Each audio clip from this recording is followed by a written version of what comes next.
K-Storm, I'm chasing the crowd.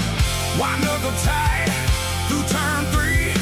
Don't blink, don't slide, just follow me. Flaming karma, burn it down. Flaming karma, Sunday night all around. Motor Mouth broadcasting, call that a race, let it fly. Hold that line and let it ride. Flaming karma, here we go, here we go. ARCA first, then the trucks roll through. Doubleheader heat on a blacked out fuel. Draft gets nasty, bump gets mean. Paint gets traded on the final straight scene. Names on the board, I know mine too. Every lap says what a hot shoe do. Motor Mouth talking through the checkered haze, making that finish sound like a glory blaze. No room left, no time to breathe. Hammer down and never leave. Flaming karma, burn it down. Flaming karma, Sunday night all around. Motor Mouth broadcasting, call that a race, let it fly. Hold that line and let it ride. Flaming karma, here we go, here we go.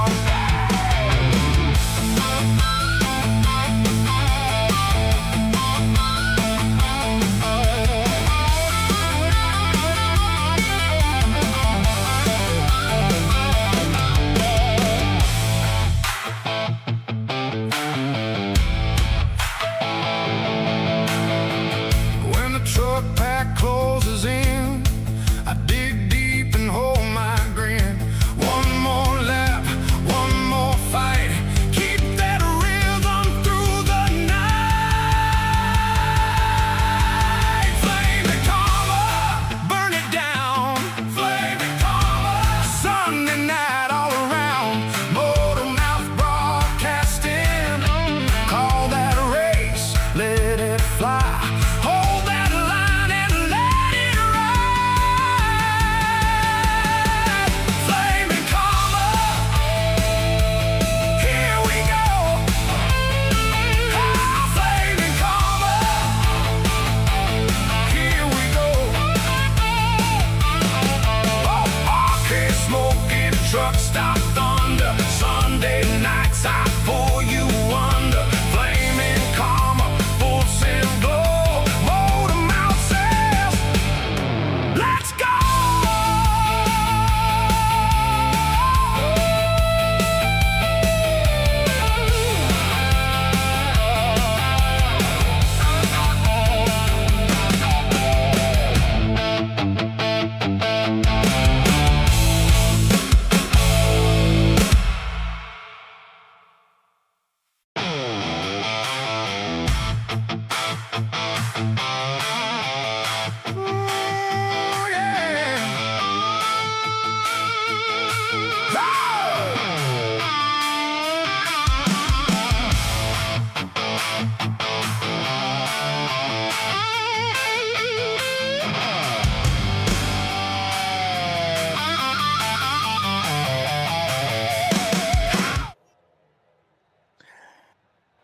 Ladies and gentlemen, welcome to Rockingham Speedway, old school racing right here in Rockingham, North Carolina. Week 7, Flaming Karma Doubleheader Series. We're starting it off with the ARCA Series. As always, you're going to see it doubleheader style, live here on Motor Mouth Broadcasting. G'day, folks. I'm the Redneck Announcer, Jake Reeves. Big Jim Cunningham, owner of Motor Mouth Broadcasting. Going to be co-commentating and producing alongside of me here tonight. Get ready for what will surely be old school racing at its finest. Key word is old school. This place right here, it is a doozy of a racetrack. It's going to be a good one here tonight. Jim, buddy, I've been pumped up for this one right here. I've had this one circled on the schedule. This is one right here that I think we're going to see some some crazy stuff. I mean, hell, I'm stuttering so much, Jim. I'm so pumped up for this right here. It's Rockingham, baby. It's old school. I love this place. I wish I've actually went to a race here, but I haven't. But I am so pumped up for this race, man. Good evening. Good evening, man. Yeah, good to be here with you. I agree, man. It's Rockingham. It's a special place, you know. To me, there's some real iconic short tracks in the NASCAR world. Obviously, Bristol being one of them, just because of that stadium environment that it's always had there. Really would have loved to have went there back in the, early or late 90s, or when it was, when it held 175,000 people or whatever it was. But Rockingham is one of those places. It's its own animal, the shape. It races like a super speedway or like a mile and a half type track, but it's obviously shorter, and it's, I would say, arguably probably the most brutal on tire wear of any track in the country, really. I mean, I don't think there's a tougher place on tires than this place. Yeah, I mean, even after they done the repave and everything, Jim, I mean, it's still a little bit crazy, to say the least. I mean, 22 degrees of baking in 1 and 2, 25 over in 3 and 4, about 3 degrees steeper, with 8 degrees on the straightaways, and 0.94 or 97 miles, like you see it right there for the track length. I mean, that's what you're looking at. It ain't even a mile. This place actually has a road course that was made back in 77, which was literally, it's a mile and a half road course with 8 turns in it, and thank God we're not on that, because road courses anyway. But I mean, this place actually, but it actually shortened up a little bit, because this track actually was just a tick over a mile. Now It's a little bit shorter than the mile after the reconfiguration and everything back in 2021. And ARCA's ran here. The Trucks is run here. The O'Reilly Series is ran here, but Cup hasn't ran here in so long. It's sad, really, to be honest with you. But here we go.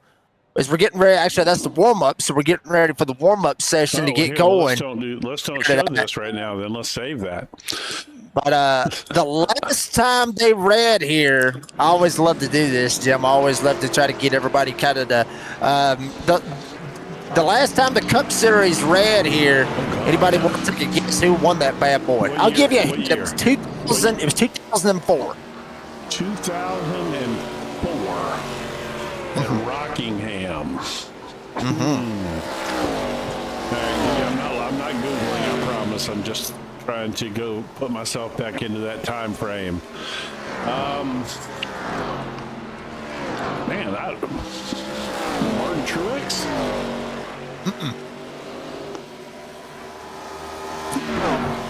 No. To me. It was February 22nd, 2004.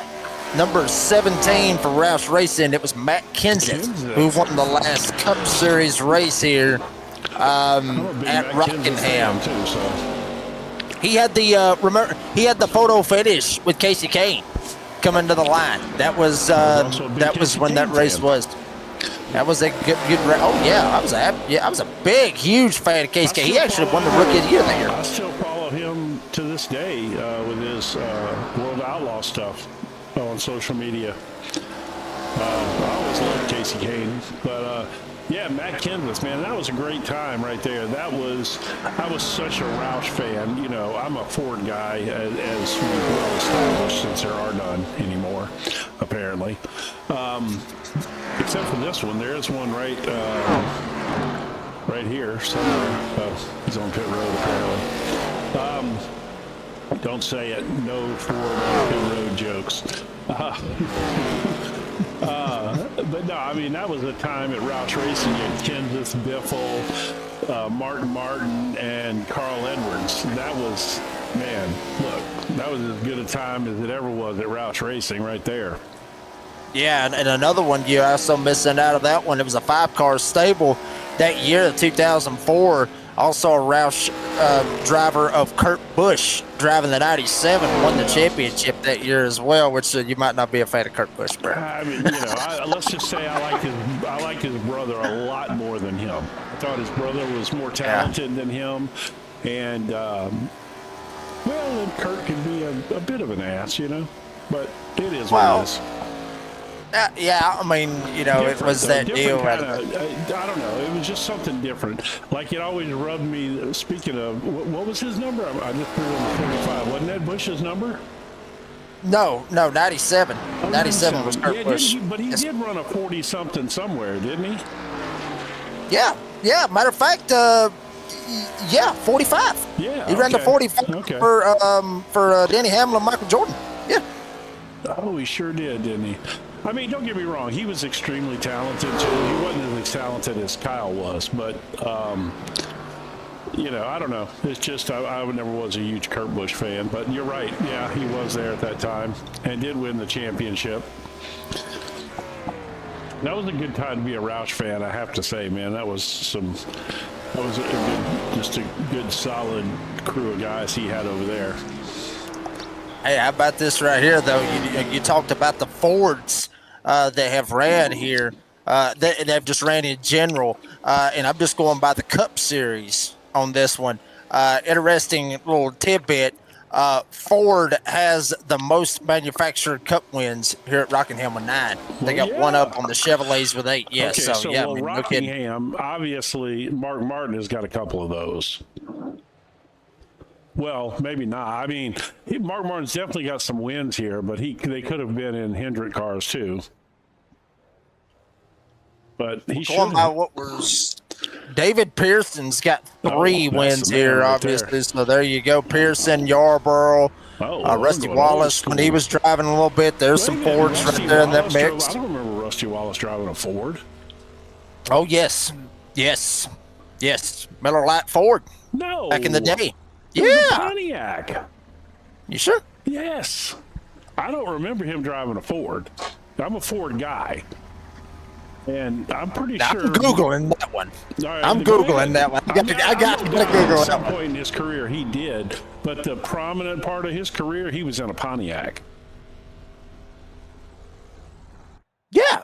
Rusty Wallace drove a Ford for Team Penske in 94 and then drove the Ford Thunderbird and Ford Taurus during many of his more memorable wins when he drove for Team Penske. Really? So I mean, he had a Buick, a Pontiac. He even drove a Chevy. I can't even believe that. Now I know he drove a Dodge. That was right there on the back end of his career. Penske days. Yeah. All right. Well, they're gridding up here. Let's we'll go back to that later. We're getting a little bit historic right here, y'all. But here we go. Grid is lined up. 15 of them here tonight for the ARCA Series. Live here on Motorbath Broadcasting. Russ Martin Jr., Stephen Linder up here on the front row. Russ Martin Jr. trying to keep that momentum going. See what he can do here tonight. Ryan Warp Time 45 Toyota rolling off P3 with the only Ford in the field. And he's starting at a pretty good spot. Dustin Dory, the number 7, starting at P4. Right behind him, Mike Burgess, 82 Mountain Dew Chevy. Joseph Coden, number 12, ain't got a sponsor on the hood of that thing. Well, that car looks good. It's all chromed out, man. I was checking that car out before the race. It looked good. Yeah, he got a good starting spot right there. Maybe somebody will hook him up with a sponsorship. John Perry sitting in P7 with Timothy Miller Sr., 73 Chevy rolling off from P8 here this evening. And round out the top 10 of drivers, the man, the myth, the legend, Gerald Poole right there on the number 9 Chevy. And Gerard Essenberg rolling off from P10, number 1 Chevy as well. Bunch of Chevys in the field. 2 Toyotas, 1 Ford. Rest of them are bow ties. John Schmatz, Joseph Essenberg with Essenberg Clan. Rolled off from P12 here tonight with Timothy St. Jean still rocking the Fallout colors. And Andrew Schuler in P14. And the man, shotgun on the field, wouldn't you guess it, Mr. Rump Shaker, John White in the 83 Chevy P15 here tonight. Pace lights is off. We'll see if they fire them off. Obviously, this track a little bit under a mile. They may go one more lap. They may see the pace car duck down. And we'll see what that pace car decides to do, and it will duck off. Folks, week 7. Jim, let's give it to them. Prime time style, baby. Here we go.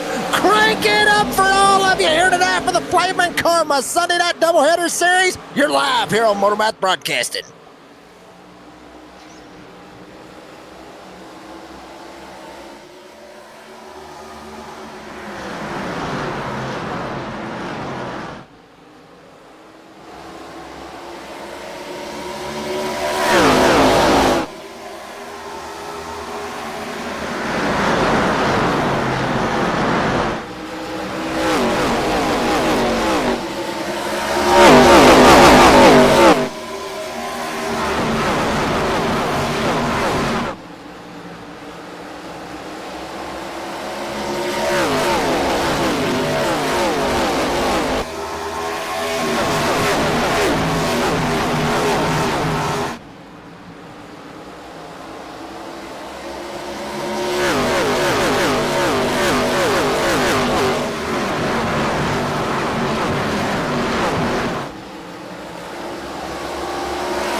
laps the total distance here tonight. 26 laps on a fuel run, what these ARCA drivers can do here tonight at the Rock.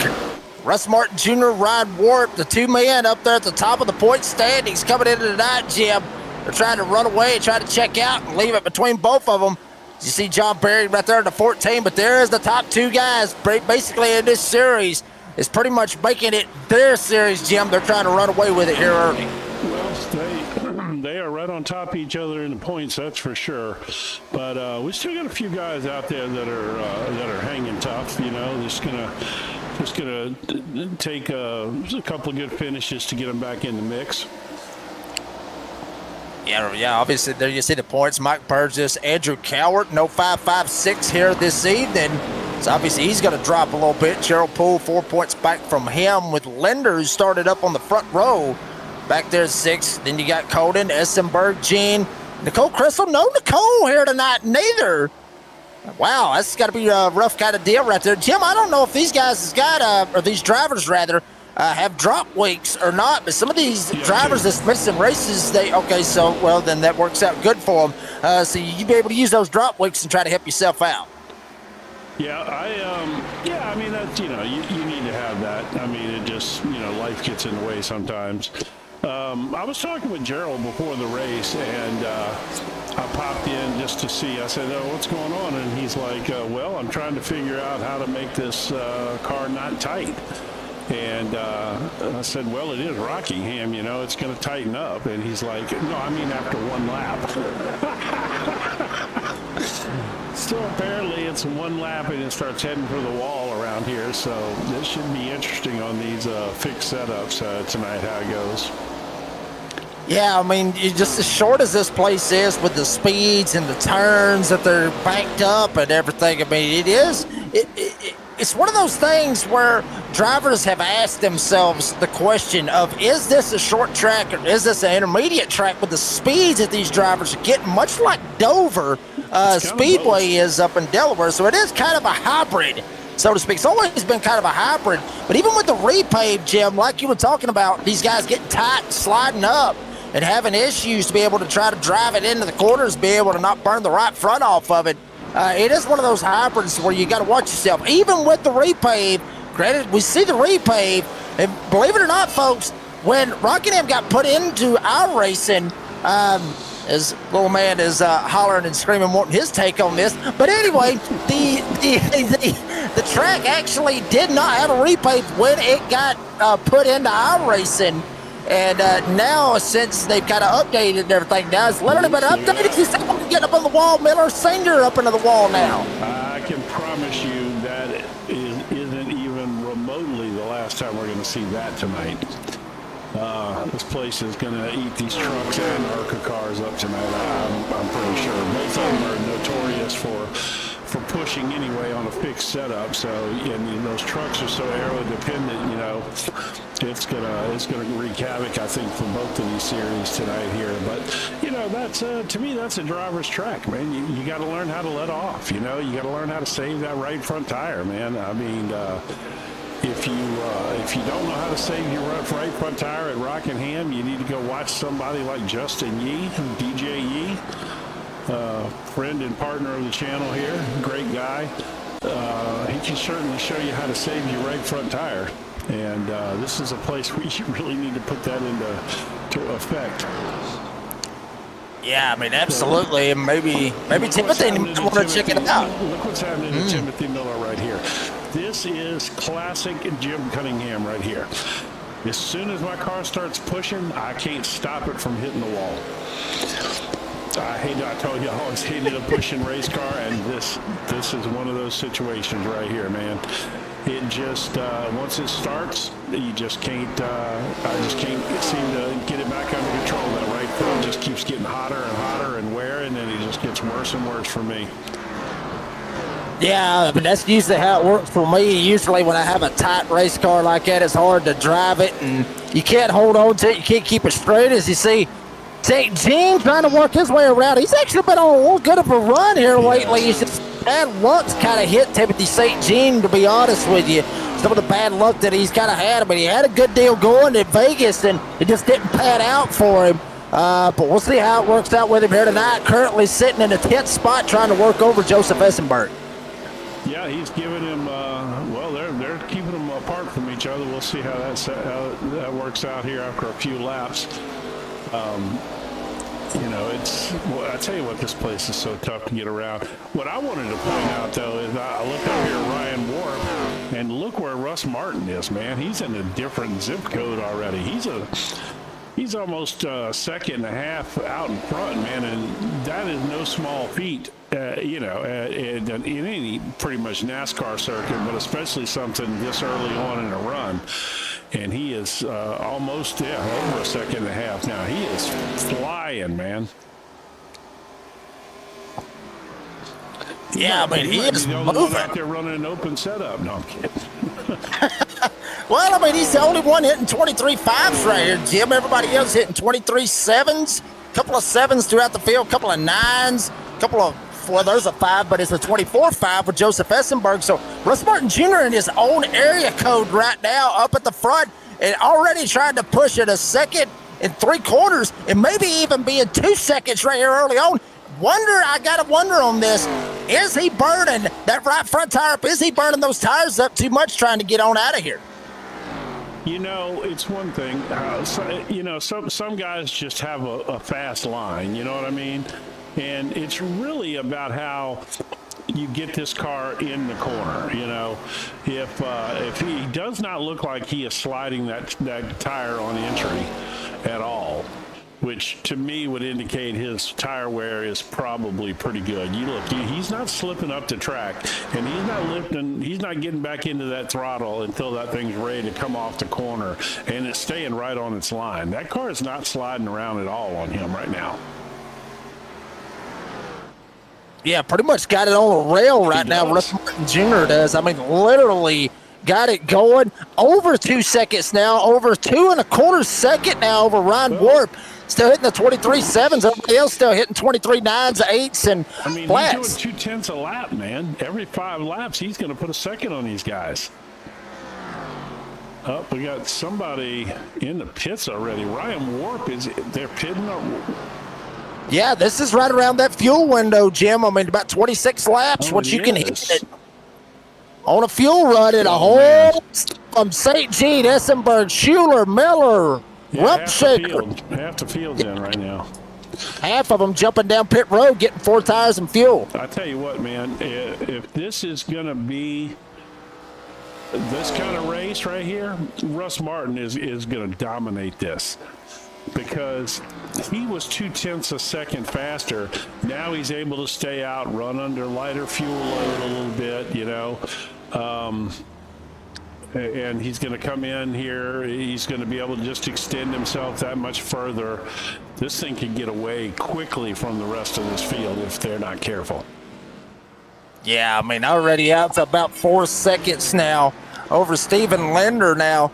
And right at it now, literally at 4 seconds right now. Now Russ Martin Jr. decides the time is now. Yep. Let's go. Linder obviously going to follow him in with that 26 laps. Martin, I think he went as long as he possibly could on the fuel tank, and now everybody has made their pit stop. Yeah, and he, we'll see by staying in and out an extra lap or two, because the difference in tire wear, you know, the undercut here could be a good strategy, but man, I don't know. He was just so dominating in that first segment. I think old tires be damned. I think he's faster than most of these guys on older tires.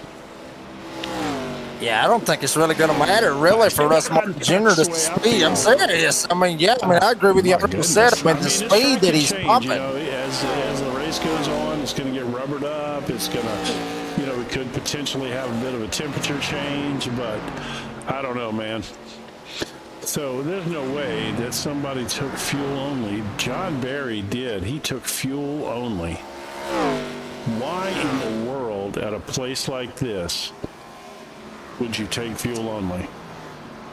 Well, you know what? I was going to try to make an explanation out of that, but I ain't got nothing. I got nothing. I have no idea why you would do that. Maybe he's thinking something. I mean, to be honest with you, I don't know what the hell he's thinking. I don't know why you would do that. He didn't gain that much. He gained, what, 5 or 6 seconds. But you're going to be losing, God knows how much a lap here. Well, we'll see. Let's give it a lap or two, and we'll see. But The crazy thing is that he's sitting at 3-1s right now. Maybe took rights. Possibility, maybe took rights, but I mean, I don't see it. I mean, the Speeds is right there with it. To be honest, I mean, he is holding Gerald Poole off right now for that 5th spot, so maybe he took rights. But I still don't know why you would just take rights out of this. Maybe he dropped back so much, Jim. We saw Barry. He might have dropped back a little bit. The question is, can you fill this car completely in 9 seconds? Well, with the short fuel cells that they have in them for 26 laps, there is a possibility that you could probably pull that off. Very good possibility out of that. So when it's all said and done here, and we're back out here, now Russ Martin is only 1.2 seconds ahead of Ryan Warp right now. So it looks like the older tires hurt Martin a little bit there, as Ryan Warp had a couple of laps on the newer tires. Unless either Martin is not pushing as hard, which I think is probably the case. Because him and Ryan Warp are now running identical speeds. Identical lap times last time around. But they're both 2 tenths ahead of the guy in 3rd place. Yeah, I mean, and by a good margin, to be honest. Now Martin going to get about a 10th off of Warp that last lap. So maybe, I still think I'm like you. I'm like what we talked about when they was getting ready to make pit stops. I don't think it really mattered when Russ Martin Jr. made that pit stop because now he's already starting to grow that lead. It was at a 2 1/4. Now it's already a 2 3/4, and we'll push 2 seconds eventually. Maybe not. Lap traffic right here in front of him. John Schermatz and John White right there in front of him could kind of hold him up a little bit. We flip-flop back. See some of the battle? Yeah, he was able to get around Barry. So Barry now back to 6th. Gerald Poole up to 5th. Talked about his point standing out of all this. Hardest charger right now in the field? Well, it's damn near a tie right now. I mean, Timothy St. Jean and Andrew Schuler, both of them up 5 spots, but St. Jean would actually get the beneficiary out of that, being up in the 8th spot as Schuler is in the 9th spot. So St. Jean currently would get the hard charger award just because of how much closer he is to the front. Now the biggest loser out of everything, well, that's Joseph Conant. I mean, down 8 spots from where he started. And obviously Timothy Miller would probably be the biggest loser out of all of them. He is down 11 laps, mind you, down 7 spots, and he is still in the pits. He was the one that we was watching a while ago, had the issues bouncing up, hitting the wall, and burning the right front off of it. And there you see Timothy Miller Sr. Yeah, I think it's entirely possible that he called it quits on that. I'm not going to lie to you. If I'm being completely honest, I've parked it on a racetrack before where I couldn't get the right front under control. Because it's such a compounding problem. It just doesn't stop. It just gets worse and worse and worse. And, you just get slower and you still can't keep it out of the wall. Oh, I don't even remember where it was, but I had one absolutely horrible experience. And I'm sure I parked it for that reason. Yeah, I'll give you a worse story out of that one. Running an official race, it'd be the number 1 car coming in, and then go into a situation like that when you burn the right front off of it, and it's just so damn hard to drive that you just park it and lose about 150 hour rating. Yeah, I can see that. I did that. No practice. Thought I was going to be in the big top split lobby. Turns out I hit 2nd split, 1 car, and lost 150 that night. All because I did not practice. One man that has practiced, Jim, Russ Martin Jr. still up there at the front. 2.5 lead now over Ryan Warp, making it a little bit longer now. Warp going down pit road. So Ryan Warp is going to come on down right here with 24 to go.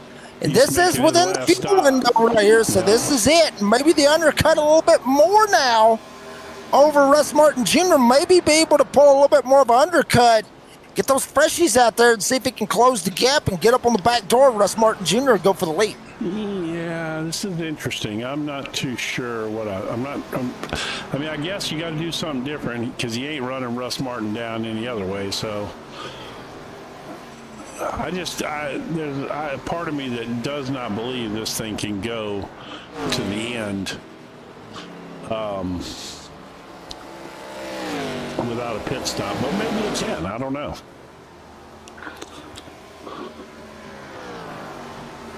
They're starting to come in. There ain't no telling. There we go. Linder coming in. Essenberg coming in. That being Joseph Essenberg into 10. Coming down pit road. Dustin Dory now into 7. Only Ford in the field. He likes to come on down. Russ Martin Jr., not yet. He's still going to roll about 6.5 seconds over Mike Burgess right now, the 82. He is currently sitting in second position. And St. Jean and Shooter, they are still hard chargers, up 8 spots currently from where they started at. And caution is out. Holy hell. That ain't good. Right there in front of Burgess. Rump shaker in it as well. Looked like Gerard Essenberg got a piece of it as well in the 1. Let's see what happens here. Rump shaker sends it in. Essenberg already up into the damn wall. And Rump shaker sends it in hard and gets into him, and both of them go up into the outside potato wall. Essenberger got into the back of someone right as we clip on. Watch right here. That's still that car right there. Watch, he hits him. Yeah, and then that sends him into the wall, and then them two just wreck. Yep, overdrives it, bounces up into the wall. Rump shaker oversends it. Burge just missed it by an inch. Looked like Barry slid by in the 14. He missed it by an inch as well. And what this is going to do is completely screw Ryan Ward, who was hoping that it would keep going and cycle back out. Well, guess what? It didn't. 7 of them on the lead lap. They will be able to go down and get 4 freshies, send it on back out there. And everybody else that was a lap down, they're pretty much going to have to take the wave around and be in a little bit of a hole here.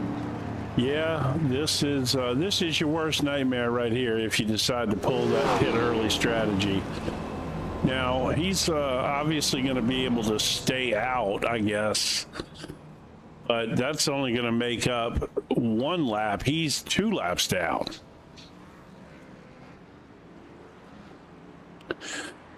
I mean, I hate to say it, but yeah, man, if this thing goes caution free to the end, half this field's screwed. Jim, that's the gamble that you take. Indeed, you take gambles like that. You take gambles like that to see if it'll work, to see if you got to gamble sometimes. I mean, we're not in Vegas anymore. We are in Rockingham, but you got to gamble to try to make it happen. And I mean, it was just untimely for those guys. Ford is the lucky dog. You pointed that one out big time. You was happy to point that one out, wasn't you? Yeah, Ford got it, baby. Just doing my job, pointing out the lucky dog. It just happened to be in a Ford. The only Ford. Yeah, but we got 4 cars on the lead lap here, man. And a lot of these guys may actually drive a little bit harder than what you may see them to with those 4 drivers, being Russ Martin Jr., Mike Burgess, John Berry, Timothy St. Jean. They might drive a little bit more, I don't want to say it any wrong way, but maybe erotic. Is that a word? No, what? Drive a little erotic, maybe? I mean, hell, why not? I mean, what do you got to lose? You got to get a top 5 out of this thing. What does driving erotic even mean? I'm lost. I'll put it in redneck terms for you right here, Jim. Yeah, please. Basically what that means is they're going to drive and not give a damn is what they're going to do. Obviously, sitting up here. Yeah, baby, they're going to drive sexy or something. I thought they were going to be waving panties out the window or something. Is that what that means? Huh? Is that what We'll ask Rump Shaker. We'll see what he thinks. Well, We'll see what he thinks is about what that word like sex. Erotic is like porn and sex No, workers. erotic is wild. Did you mean erratic? Yeah, that's what I meant. Okay. Well, we're gonna do Big Jim's language 101 class tonight. And Predictable, inconsistent, or lacking a regular pattern. erratic and Erratic. erotic are two completely different things. And to be fair, I really want to see what driving erotic looks like now. But that's another story. Where are we at? I haven't even looked at chat. But after that, I got to look at chat. John could probably tell you how to drive erotic. Probably, I don't know. Well, I'll tell you what. If this had been my first race ever calling, and I said that right there, I would have been flat on the damn spot. No, Here we go. Are you Look kidding at me? it. That is as redneck as it comes right there. I would pay extra for that. It's a good thing you waited long enough till your salary was settled. Yeah, no kidding. Just completely screw that all up. Green flag back in the air. The 4 erratic drivers with Russ Martin Jr., Burgess Perry, and Timothy St. G. Like I said, they can send it right here. They can try something within these next 15 laps. And if they screw up or they overdrive the corner, oh hell, they do this, they do that, whatever. It doesn't matter. They're going to be fine. They're at least going to get a top 5 out of this, regardless of what happens.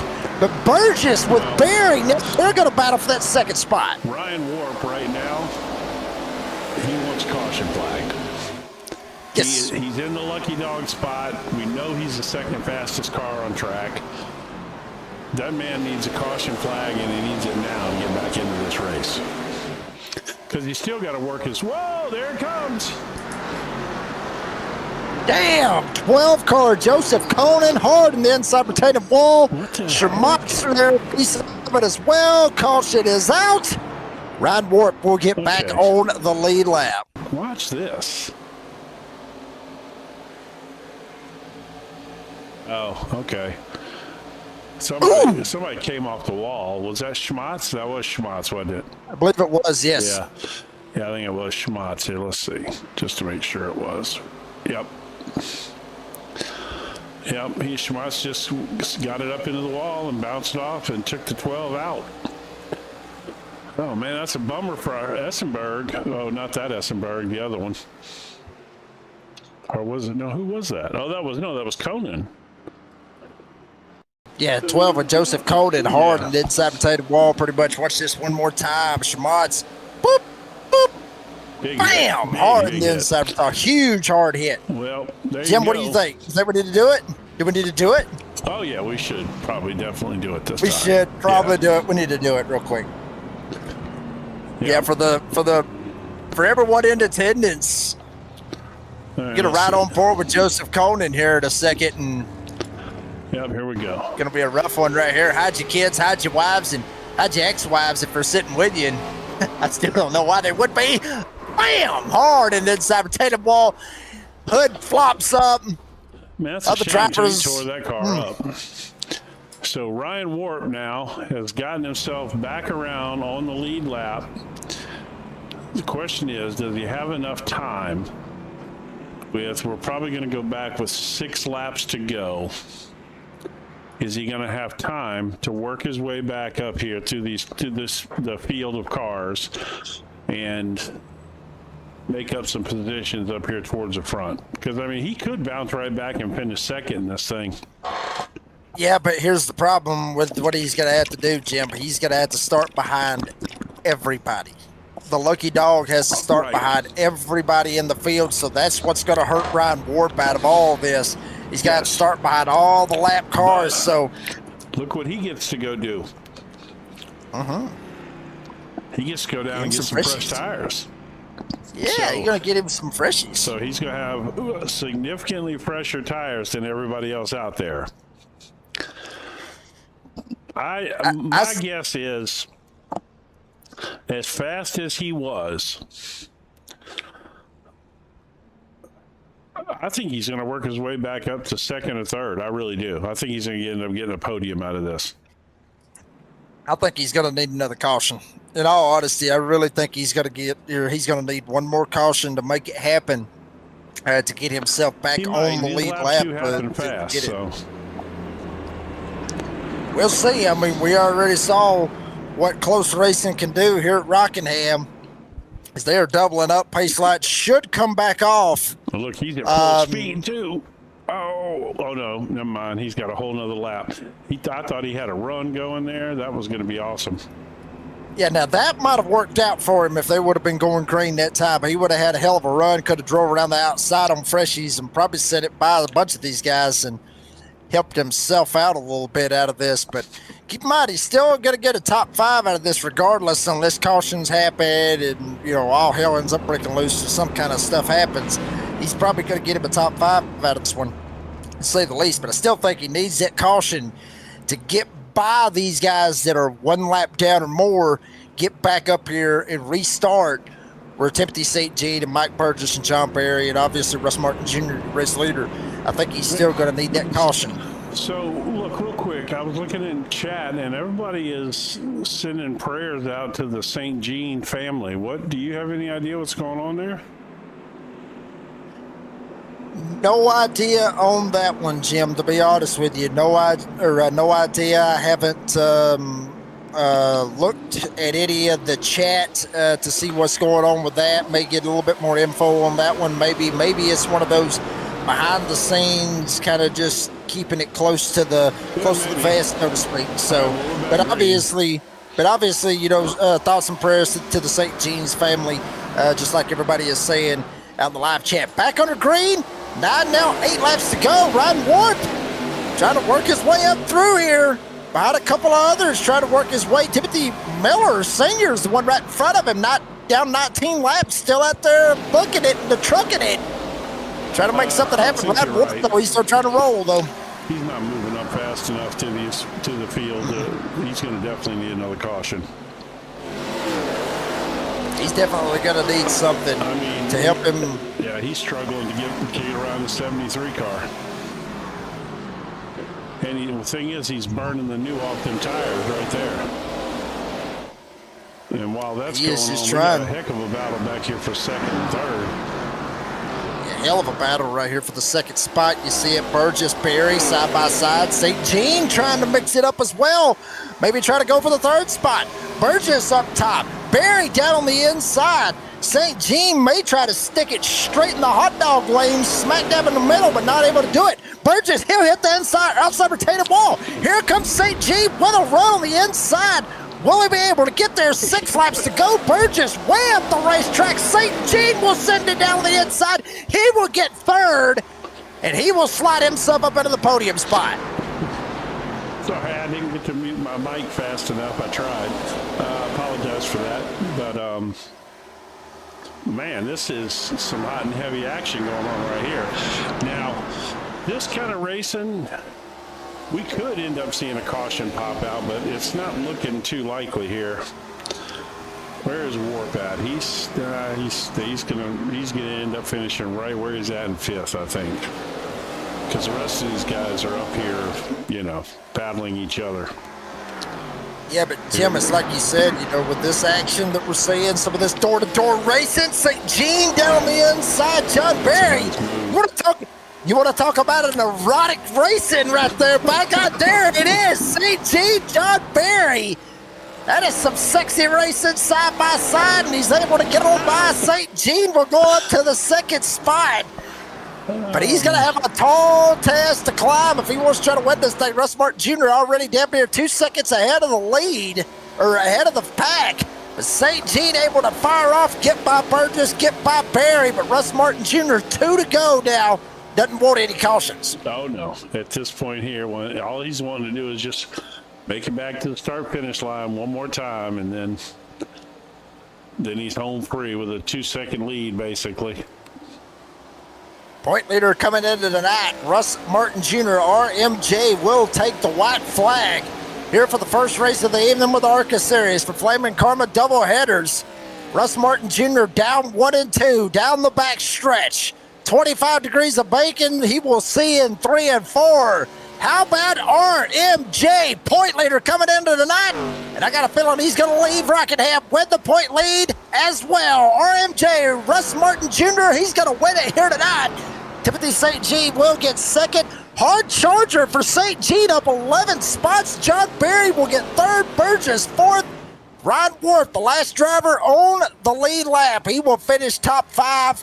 That's got to be a killer for the 45, though, because if he would have got the caution, the way that it worked out, it basically screwed him from having a shot at the podium here tonight. He's going to look back and go, what if? Yeah, but by the same token, he got that caution when he needed it to get him back on the lead lap at least, and he was able to salvage at least a 5th place out of that, I guess, So, and if, what could have been if another caution would have come out, it could have put him back up there in the traffic he needed to be in. But either way, not a horrible points night for him, but certainly suffered a little bit there. Yeah, he's going to suffer a little bit coming into tonight. 2 points back from RMJ. And there's the race result, 65 laps, damn near at 63 miles here tonight at Rockingham. He had no lead changes under green flag conditions, none at all. Russ Martin Jr., he led every damn lap, 65 laps. He led every single one of them, even with the green flag pit stops that we had earlier on. 2 cautions for 8 total laps. As we mentioned, Timothy St. Jean, the Hard Charger, finishing second here tonight. With Slowpokes Racing, believe it or not, that's the race team. Russ Martin Jr., most laps led. Fastest lap was Stephen Linder with a 22.795. And pole sitter Russ Martin Jr. wins it here tonight with St. Jean second.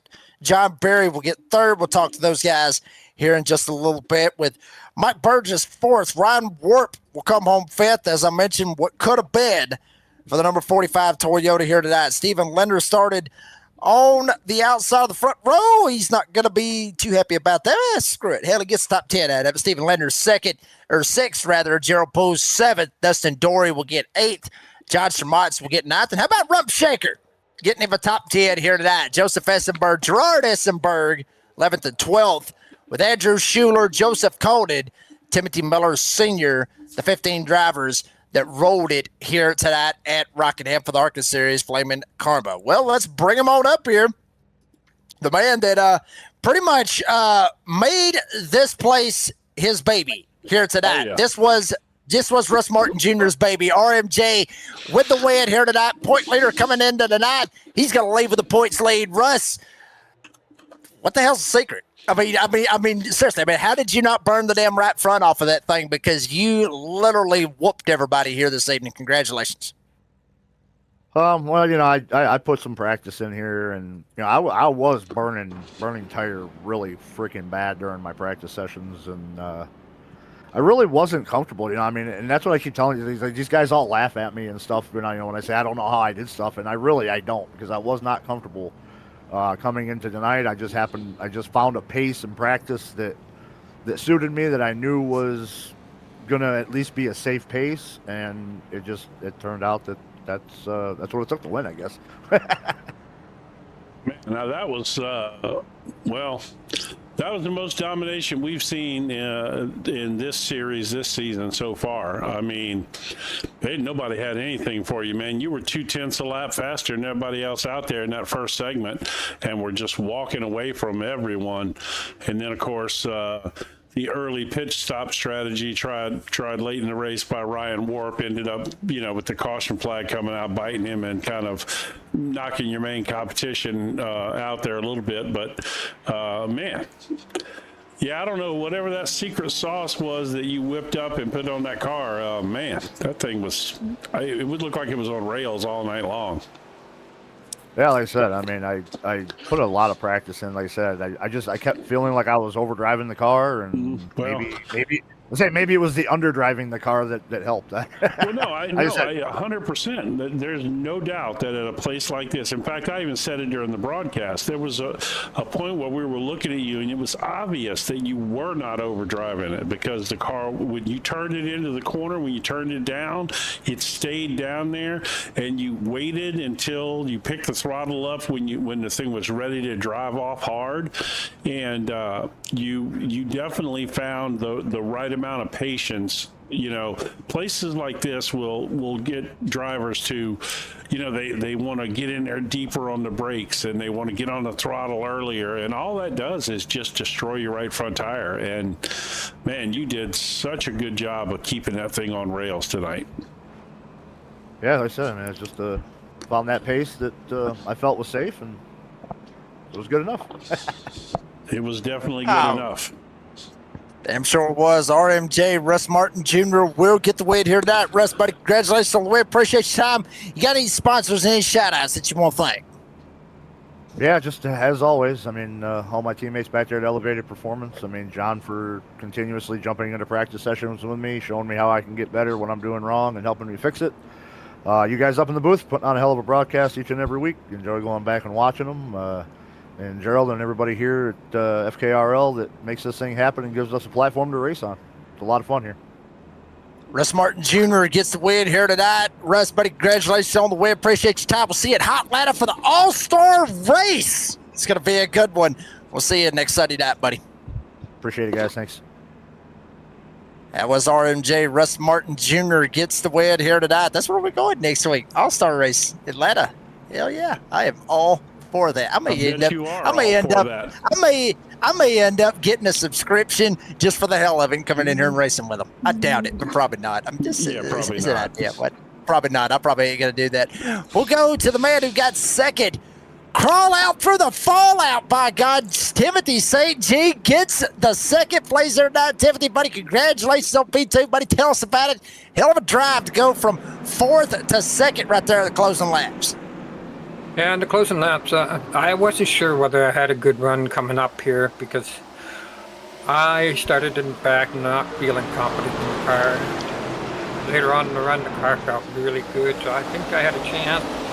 And the closing lap there, after I got by John Berry in third place there, I thought I was closing in on Russ, but I think he was saving his tires, trying to just finish ahead. So I think that's what made me think I was closing in on him, but the car overall felt awesome. So, well, do you go by Tim normally, or Timothy? Is that your regular, what you go by? No, Tim's fine. Okay. So, yeah, well, obviously last week, Tim, I made a comment about when I saw your picture that you didn't look like a Fallout guy to me when if you watch the broadcast back, I'm sure you probably saw that. What's funny is I'm probably older than you, and I play Fallout, so I don't know what I was actually getting at there, but that's another story. But no, man, we have seen you progress. You seem to be getting more and more comfortable in these cars, for one thing. I don't know how much ARCA experience you had prior to this season, but you seem to be getting more and more comfortable in these cars and around these drivers. And as the season is progressing, I think we're going to see some bigger things, and I think you've got a win in your future, coming up down the road too. I'm hoping I do, Jim. I mean, when I first started the season, I wasn't too sure how these cars were going to handle on the tracks because I really didn't have very much experience in these. But like you said, as the races progress and I get better at it, so I'm getting more comfortable running these cars. Well, now you just got to go out there and put that Russ Martin Jr. practice time in, apparently, because apparently a lot of practice helps. Who knew? Yeah, practice does help. Well, congratulations, buddy. You, like I said, it's good to see you progressing every week and getting faster, and got your podium here. And I think, like I said, I think before this season's over, there's a win in your future for sure. Well, thanks, Jim. If not multiple ones. Oh, I'm hoping anyways. But Timothy St. G comes home with a P2 here tonight. Timothy, buddy, or Tim, or Mr. Fallout, if we want to throw with that one, obviously. Also hard charger here tonight, up 11 spots. Congratulations on the P2. Appreciate your time. And if you got any sponsors, any shout-outs that you want to thank? Fallout. And Gerald and the boys over at FKRL, they're doing an awesome job putting this together for us to enjoy. Indeed, they I are. mean, Nuka-Cola, you got to throw in Nuka-Cola, Nuka World, hell, I'm going to get way off topic if I keep going Yeah, with don't all do that. it. But anyway, Yeah, I couldn't think of all the stuff that's in Paul out there right off the top. Actually, I started tonight, just wasn't even thinking I was going to be racing tonight, and I'm glad I did.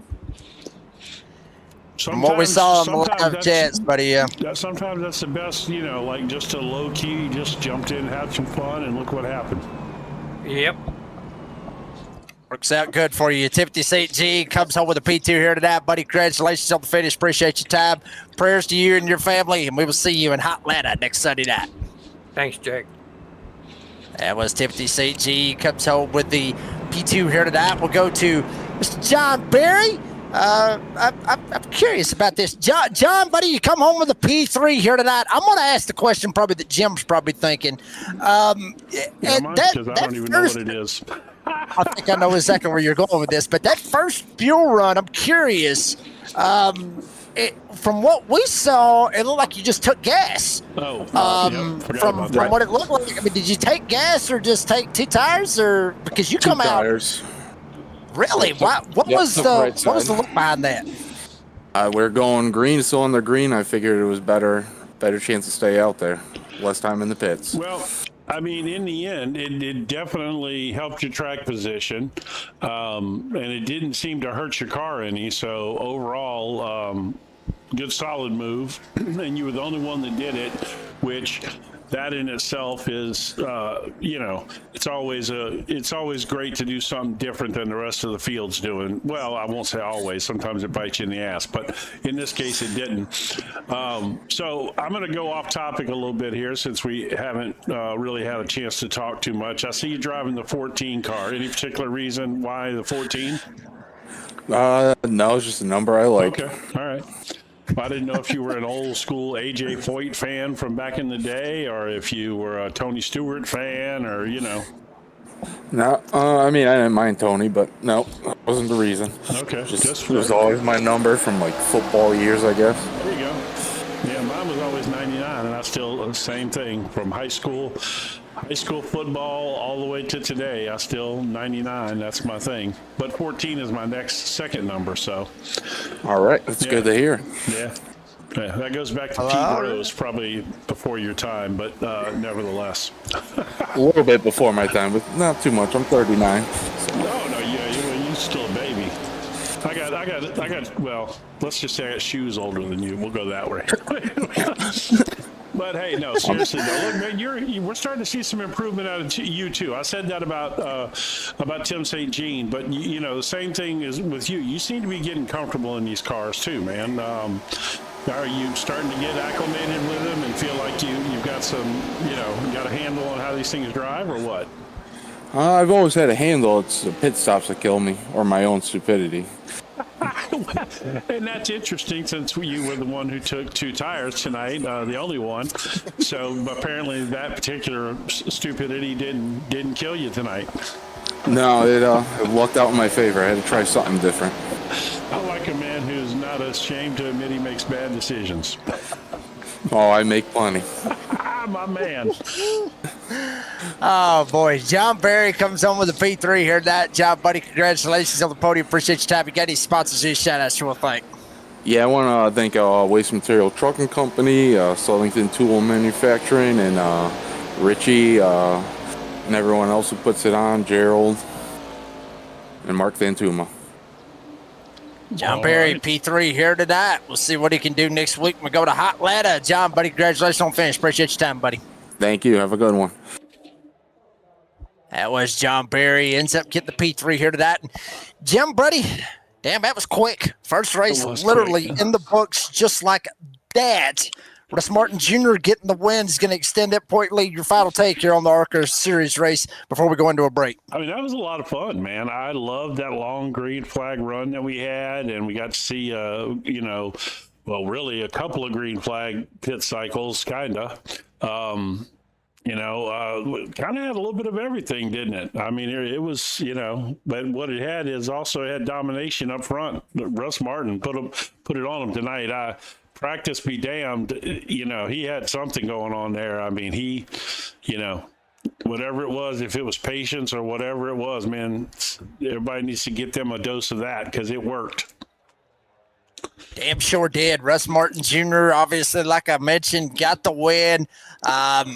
And he's going to come away with this with the point lead, obviously, here tonight after it's all said and done. Folks, 80 laps is what's on slate here in just a little bit with the Truck Series. We're going to take a quick break, let you get you a cold beer, get you something to eat, or whatever. You get back for the second race for the Flamin' Karma Sunday night doubleheaders. It's the trucks coming up right after this break, folks. Stay tuned.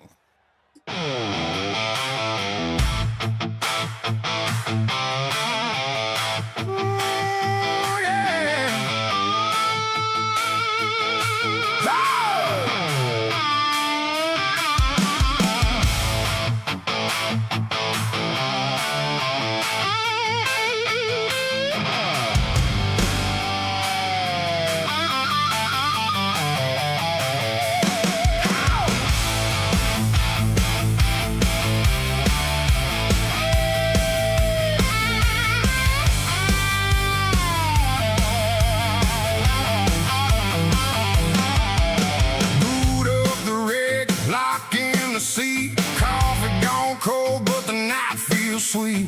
Load that track, line up the grid. One more Sunday, that's how we live. Arcade wheels and truck bed steel. Hands on the wheel, man, this thing feels real.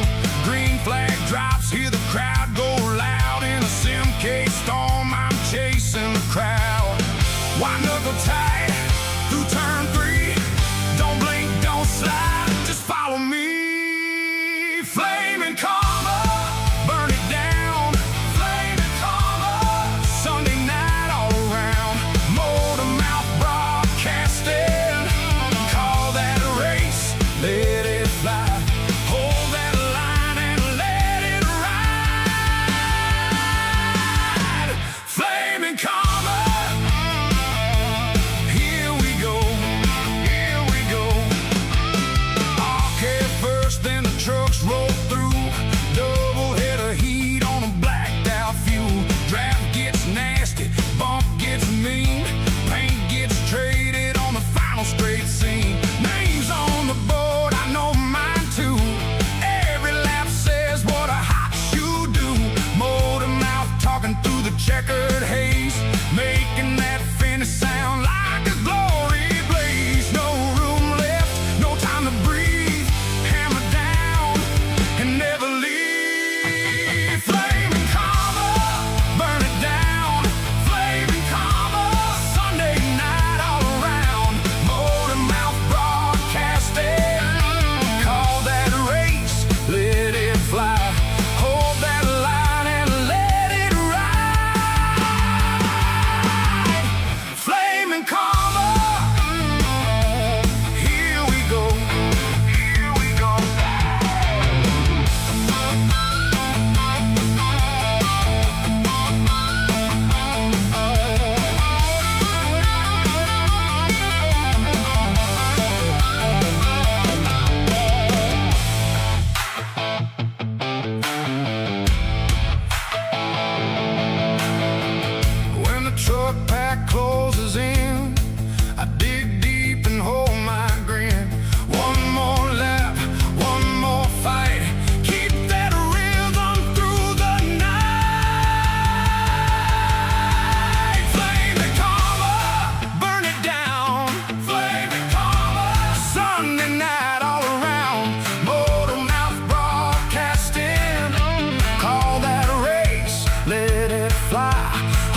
feels sweet.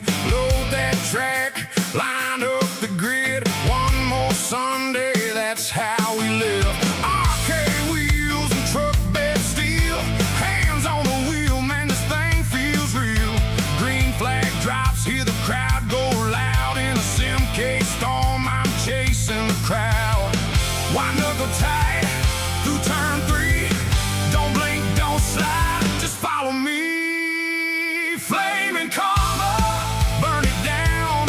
Flaming karma, Sunday night all around. Motor mouth broadcasting. Call that a race, let it fly. Hold that line and let it ride. Flaming karma, here we go, here we go. ARCA first, then the trucks roll through. Doubleheader heat on a blacked out fuel. Draft gets nasty, bump gets mean. Paint gets traded on the final straight scene. Names on the board, I know mine too. Every lap says what a hot shoe do. Motor mouth talking through the checkered haze, making that finish sound like a glory blaze. No room left, no time to breathe. Hammer down and never leave. Flaming karma, burn it down. Flaming karma, Sunday night all around. Motor mouth broadcasting. Call that a race, let it fly. Hold that line and let it ride. Flaming karma, here we go, here we go.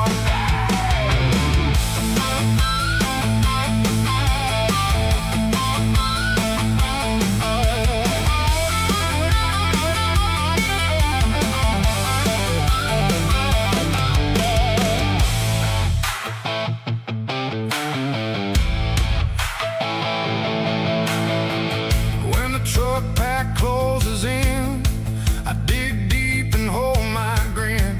One more lap, one more fight.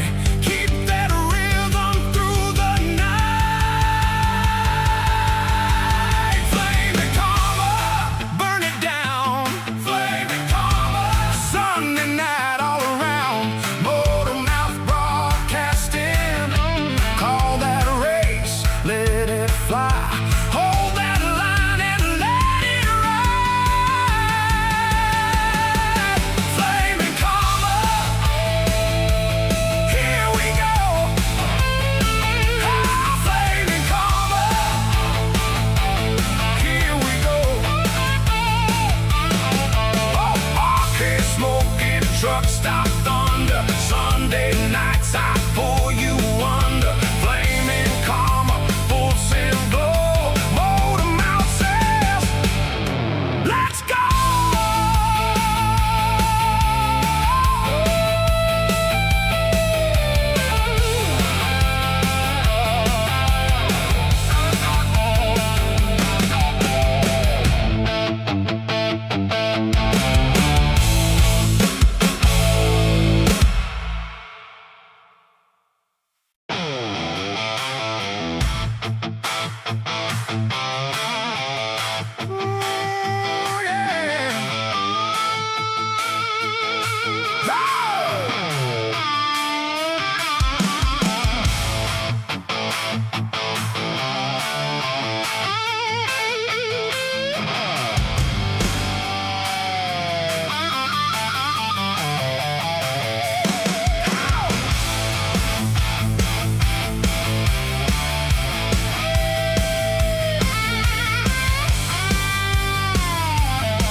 sweet.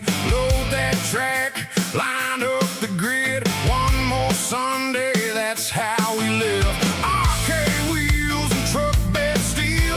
Hands on the wheel, man, this thing feels real. Green flag drops, hear the crowd go loud. In a Simcade storm, I'm chasing the crowd. White knuckle tight through turn 3.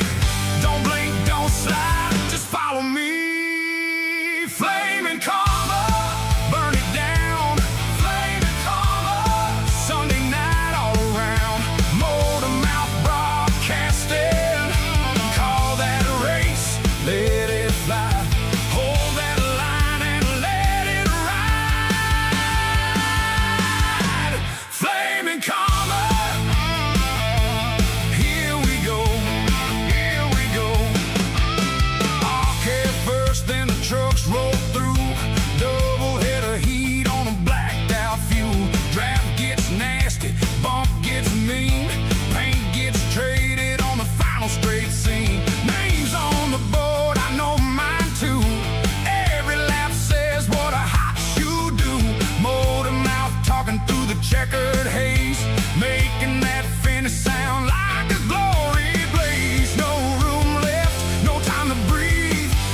truck stop thunder. Sunday nights I pour you under. Flaming karma, full send glow. Motor mouth says, let's go.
Boot up the rig, lock in the seat. Coffee gone cold, but the night feels sweet. Load that track, line up the grid. One more Sunday, that's how we live. Arcade wheels and truck bed steel. Hands on the wheel, man, this thing feels real. Green flag drops, hear the crowd go loud. In a Simcade storm, I'm chasing the crowd. Why knuckle tight through turn 3? Don't blink, don't slide, just follow me. Flaming karma, burn it down. Flaming karma, Sunday night all around. Motor mouth broadcasting.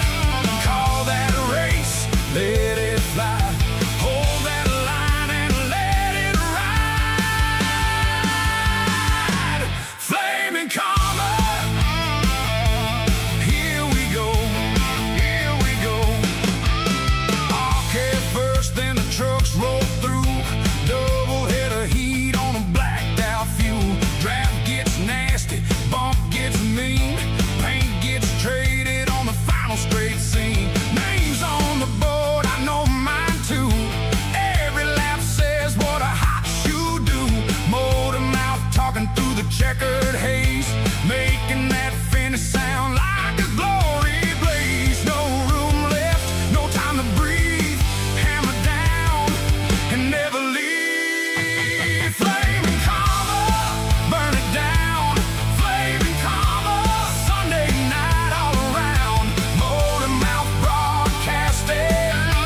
Call that a race, let it fly. Hold that line and let it ride. Flaming karma. Here we go, here we go.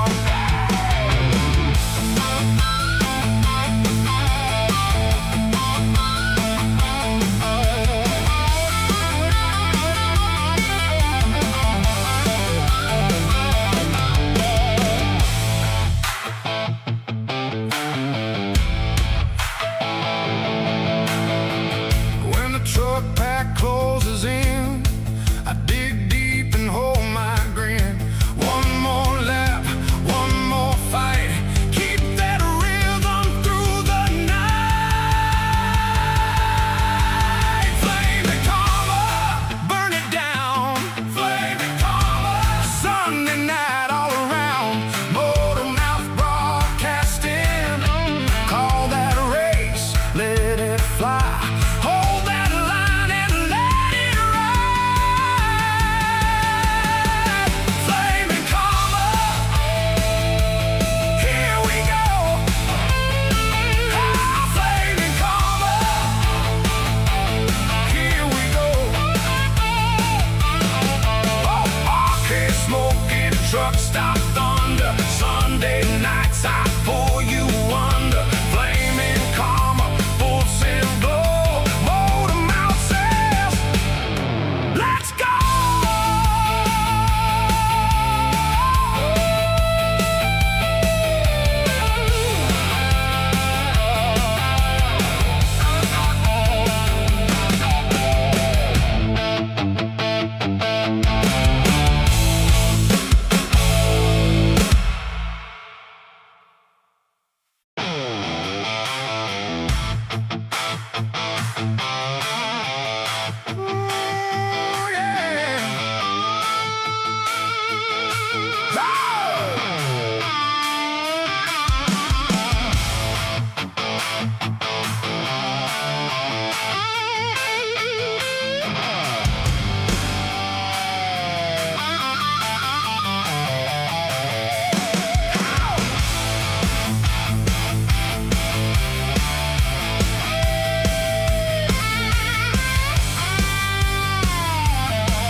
Boot up the rig, lock in the seat. Coffee gone cold, but the night feels sweet.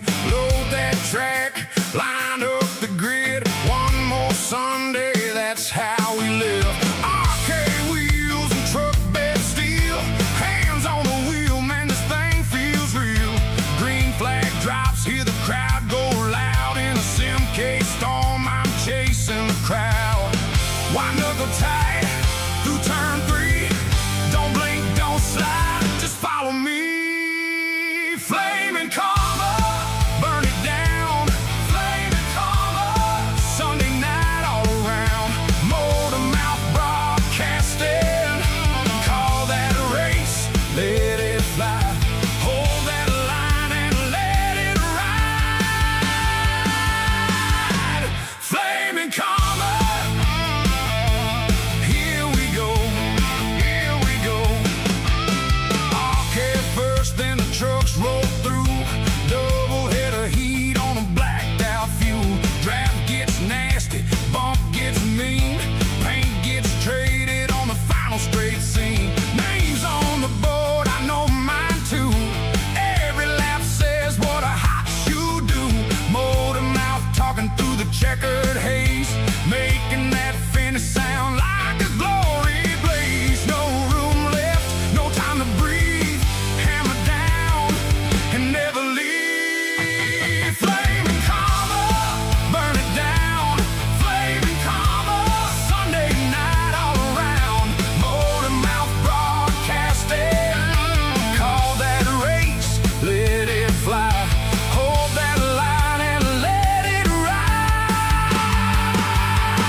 checkered haze, making that finish sound like a glory blaze. No room left, no time to breathe. Hammer down and never leave. Flaming karma, burn it down. Flaming karma, Sunday night all around. Motor mouth broadcasting, call that race, let it fly. Hold that line and let it ride. Flaming karma, here we go, here we go.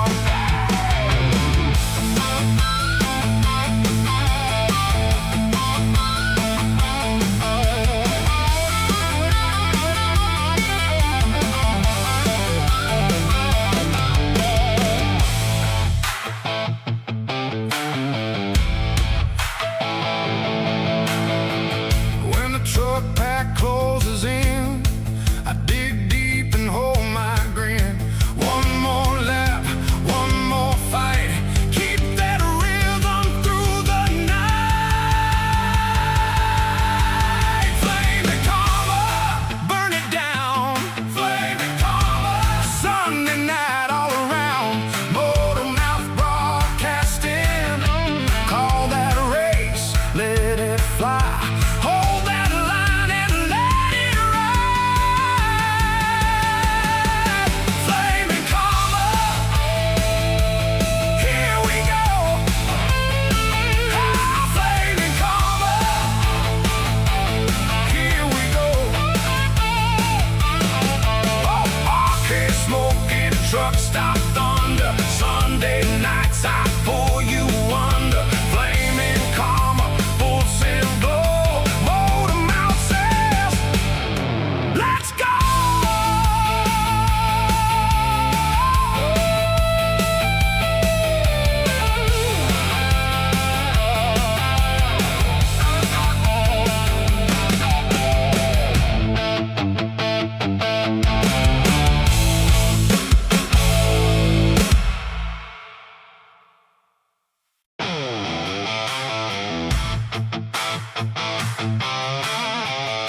Ooh, yeah.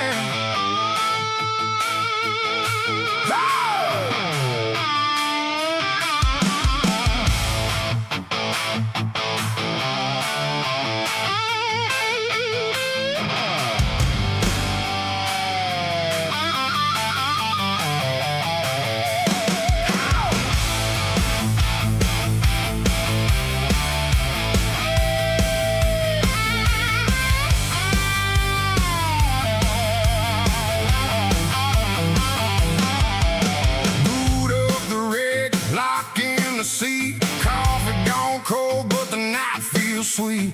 Load that track, line up the grid. One more Sunday, that's how we live. Arcade wheels and truck bed steel. Hands on the wheel, man, this thing feels real. Green flag drops, hear the crowd go loud. In a Simcase storm, I'm chasing the crowd. Why knuckle tight through turn 3? Don't blink, don't slide, just follow me. Flaming karma, burn it down. Flaming karma, Sunday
real sweet. Load that track, line up the grid. One more Sunday, that's how we live. ARCA wheels and truck beds. And ladies and gentlemen, welcome back. Rockingham Speedway already had the first of the double headers with the ARCA Series race here this evening. It was sure was a doozy. Russ Martin Jr., I guess if you want to look at it, I mean, he more or less made the battle for the lead a snooze fest, leading every single lap. But what a race it was, Jim. Now we're going to get to see what the trucks have their take and have their say on the race at hand here tonight at Rockingham, buddy. Yeah, good race in the ARCA race. Had a little bit of everything. I went had a nice caution-free run there for, I don't know, 45, 50 laps or so before we saw a caution. But yeah, it was fantastic. But I do want to take a second here. Some of those of you that may have been watching during the ARCA race, I mentioned that some people were throwing out some prayers to the St. Jean family, and we were unaware of what that was about. And I'm glad, to be honest, that I was unaware, because when we did the interview with him after the race, I probably would not have been able to do a very good interview. I want to say that God makes heroes in all shapes and forms, and Timothy St. Jean has just become one of mine. Gentleman lost his wife this morning to stage 4 cancer, which obviously hits home with me personally. To be honest, I have no idea how he made it through that race or that interview, and I'm sure that probably he needed something to get his mind off of everything, and I hope that's what he got, and I couldn't be happier for him to get a top 2 finish here tonight. But yeah, I just wanted to say our thoughts and prayers at Motormouth are with Tim and his family, and our prayers go out for his wife, who obviously isn't suffering anymore. So. Yeah, Jim. I mean, I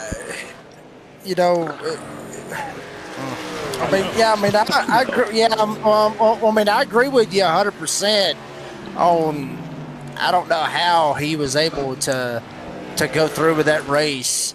I will say this: I think he had a little bit of help, maybe getting that second place finish here this evening as well. So he had somebody riding shotgun with him. We'll just put it to you like that. Right. I mean that's exactly what it was. And but I know how that is to race after losing a loved one.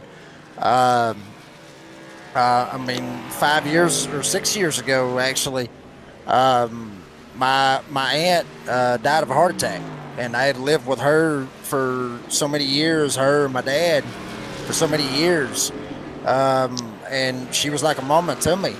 And like a week to the day after she passed, I won my very first official race on iRacing, officials with iRate and all that. But anyway, I got a win out of it, and there's closure to this kind of stuff. Believe it or not, just getting your mind off of something very tragic that has happened, and come out here and you be with the boys and you get your mind off of it. Some people does that. Some people not so much. Some people might want to handle it. Everybody handles stuff different ways, and so yeah. I mean, I don't. I mean, for the life of me, I'm telling you, he had somebody riding shotgun with him tonight and helped him out. And like Jim said, Tim, I mean, thoughts and prayers with you and your family. And everybody, I mean, if you need anything, if you need somebody to talk to, by all means, hit us up in Discord, or if you want phone numbers, by all means, holler at us, and we'll talk about it, buddy. Well, I mean, just yeah, absolutely, 100%. Yeah, absolutely. I've got a lot of history of losing parents and people to cancer in my family. So, while I certainly, feel for his loss, there, in a weird way, is probably a bit of relief that comes with that, because you don't have to watch him suffer anymore. Anybody that's had any dealings with cancer, especially the stage 4, when it gets to that point, it's brutal. So again, my thoughts and prayers for him and his family, and anyone in the iRacing community here, in the Flaming Karma community, that may be connected as well. Yeah, just want to get that said. Decided to come back on air a couple of minutes early so we could get that, and because, to be honest, I'm really glad I didn't know that, because I would have brought it up and that would have been the end of me and him in the interview probably. So I'm glad that didn't, because it was hard enough for me to get through that without him being in here. Jim, I'll tell you this. I mean, it's like I said. I mean, it's that man right there that's a strong man. That's a strong man, to say the least, right there. That is a strong man to do something, to come out here, especially after that happening today. And strong man. He's just a strong man. That's all you can say. That's it. That's all you can say. Well, you got the trucks on the racetrack right now. One driver just hit the wall and just absolutely knocked that outside retaining wall down. Then he hit the inside retaining wall down. That is... Didn't want to leave. Speaking of hitting the walls, here we got another one that's going to do the same thing. Yeah, we got a couple of them already hitting the wall right there off turn 2. Jim, that was one thing I forgot to talk about during the ARCA race, is that turn 2 that's over here at Rockingham. Nobody's really worried about that turn 4. That turn 2, for some reason or another, that sucker will jump up and it will bite you. It will bite you in a hurry, and it does not play favorites. None over off of that turn 2 wall. So you got to be careful when you're over there playing around and coming off of turn number 2 to hit the back stretch here at Rockingham. It will come up. You will bounce it off the wall. You already see sparks flying from the ghost truck right there of, I believe that was the 96. That was Mason Foster that kind of ghosted out. The reason why he ghosted out, folks, is because we're getting ready for qualifying. We got qualifying in on tap. Jim, can we look at some points while we're getting ready to go qualifying and kind of see where we're looking at for some of these drivers on where we're at? Harley Barletta, 5-point lead over Mark Dantuma in the 57 truck. So he's got a 5-point lead over him. And then another 16 back to Michael Whiting, who is sitting in the 3rd spot as far as points. Vic Brown, the Ryan Newman of the Flaming Karma Doubleheader Truck Series points. The Ryan Newman of them, Vic Brown, obviously drives the number 2, the all-tail, looks like Ryan Newman, all that good stuff. He's sitting in 4th, with Matthew Radford sitting in 5th, Richie Joplin right there in 6th as well. And I believe Richie Joplin is back this evening. I think. Yes, he is. 89 Rams, so yes, he is back this evening. Tight little point battle that we got going on literally throughout the field, all the way down to 10th, which Robbie Adams, 46 points back. You can still make all that up. So there's still a little bit of room for these guys to be able to make happen, especially since we are still early in the season. I mean, September doesn't seem like it's that far off, Jim, but we're just right here at the start of July, or mid part of July rather. September don't seem like it's that far off, but you still got plenty of time to be able to make that up and try to get yourself up there in position to win a championship. Hey, look who's back tonight. Olazia! Maybe people are over being unhappy about saying his name now. I tell you what, line it up in the comments. Let us know what you think. Are you happy to see Nicholas Ozia back? I have no idea why everybody's so mad at him. I have no idea what he did. I still don't know what he has done. Was there anybody mad at him except for, he did cause a few incidents the other night. I forgot about that. I was going to say, just saying his name that makes you happy. Did it made you block out the fact that he caused about 4 wrecks the other night? Yeah, I got might have nothing been. against Olazia, and to be fair, I certainly couldn't do any better. So, but he did have a little trouble last time. Well, no, time before last out. Where were we at? Before last week, wherever that was. Last week. I'll tell you what, though, you know what we could do? We could look at the schedule. Yeah, we could. And that would tell us exactly where he tell ended us up where we were at. And I think Charlotte apparently is where he picked some people off. I guess at Charlotte, with Vegas last week, and then Rockingham this week. So maybe he done something at Charlotte. Oh yeah, that's right. I forgot about that. Yeah. Okay. So yeah. You remember now? Now I remember. It took me a minute, but now I remember. Right. But next week we got the All-Star race at Atlanta. And that's going to be interesting because there's no distance on anything. I mean, that's obviously All-Star race. It gets interesting. There's crazier stuff that could happen. I mean, there's just so much that could happen out of that gym. Hell, we could see stage racing for the first time here with the Flaming Karma Doubleheader series. We could see stage racing pop off, which would be interesting to say the least. Yeah, we don't know. We just have no idea. It's all going to be a mystery. Maybe Gerald will come give us some insights into it, or maybe we'll surprise everyone next week. Have to tune in. Hell, we may be surprised. We may be surprised. He might not tell us until the end of it. I mean, who knows? That's entirely possible. And he could tell us, and we just might forget. That is a good possibility. That is a damn good possibility. I like that possibility better than the other one. Yeah, to be honest with you, Robbie Adams, one actually happening are probably the most realistic of all. Good possibility out of that. Robbie Adams coming around. This is probably not going to surprise anybody, but we've got Big Brown so far sitting on the pole. He very much is like Ryan Newman, isn't he? Yeah, what's the odds in that right there? Vic Brown being at the top of the pylon.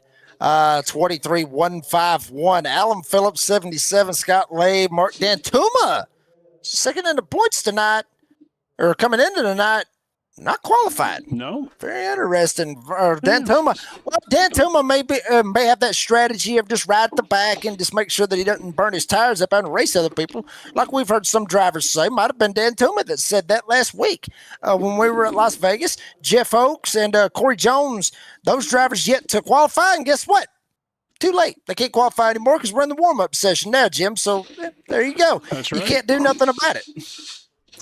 Oh, let's see who's going to jump out here and get some practice in. There's a lot of purple trucks in this series. I just realized that. A lot of trucks have purple on them. Well, I noticed that. Well, considering that the Flaming Karma colors are purple, that's probably partially the reason why. That could be a possibility as to why they run the purple. Maybe it's Flaming Karma. Maybe it's their favorite color or something like that. Jim, I've talked about that numerous times here on iRacing. I've talked about it. You've heard me talk about it. I'm damn near blue in the face. But purple in the face. Well, yeah, purple in the face. Yeah. That see, that's why you're the boss. That's why you're the boss. You're able to correct me when I screw up like that. But yeah, I mean, talk about it. Tom purple in the face. Literally, these guys, not just these guys and gals but everybody, anybody on iRacing, when you are able to get on here and race and be able to create your truck or car or what have you and make the paint scheme, you have the freedom to basically put whatever you want to on there. Now, obviously, there's limitations, and we're not going to get into how those limitations is, but you have the freedom to damn near put anything on your vehicle and express who you are.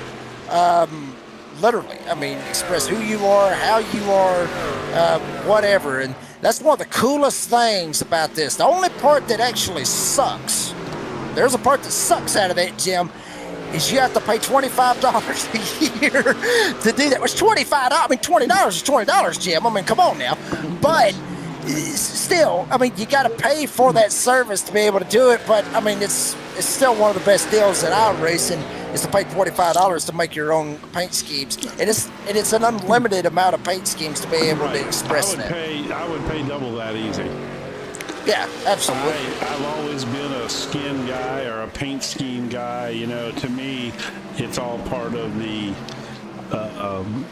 you know, what's the word I'm looking for? You know, the absorption into the whole thing. You know, running the paint scheme you want to run. You know, I just think it's all part of it. Yeah, I mean, it's crazy. If this thing had just random paint schemes that you were just given, I wouldn't be near as excited.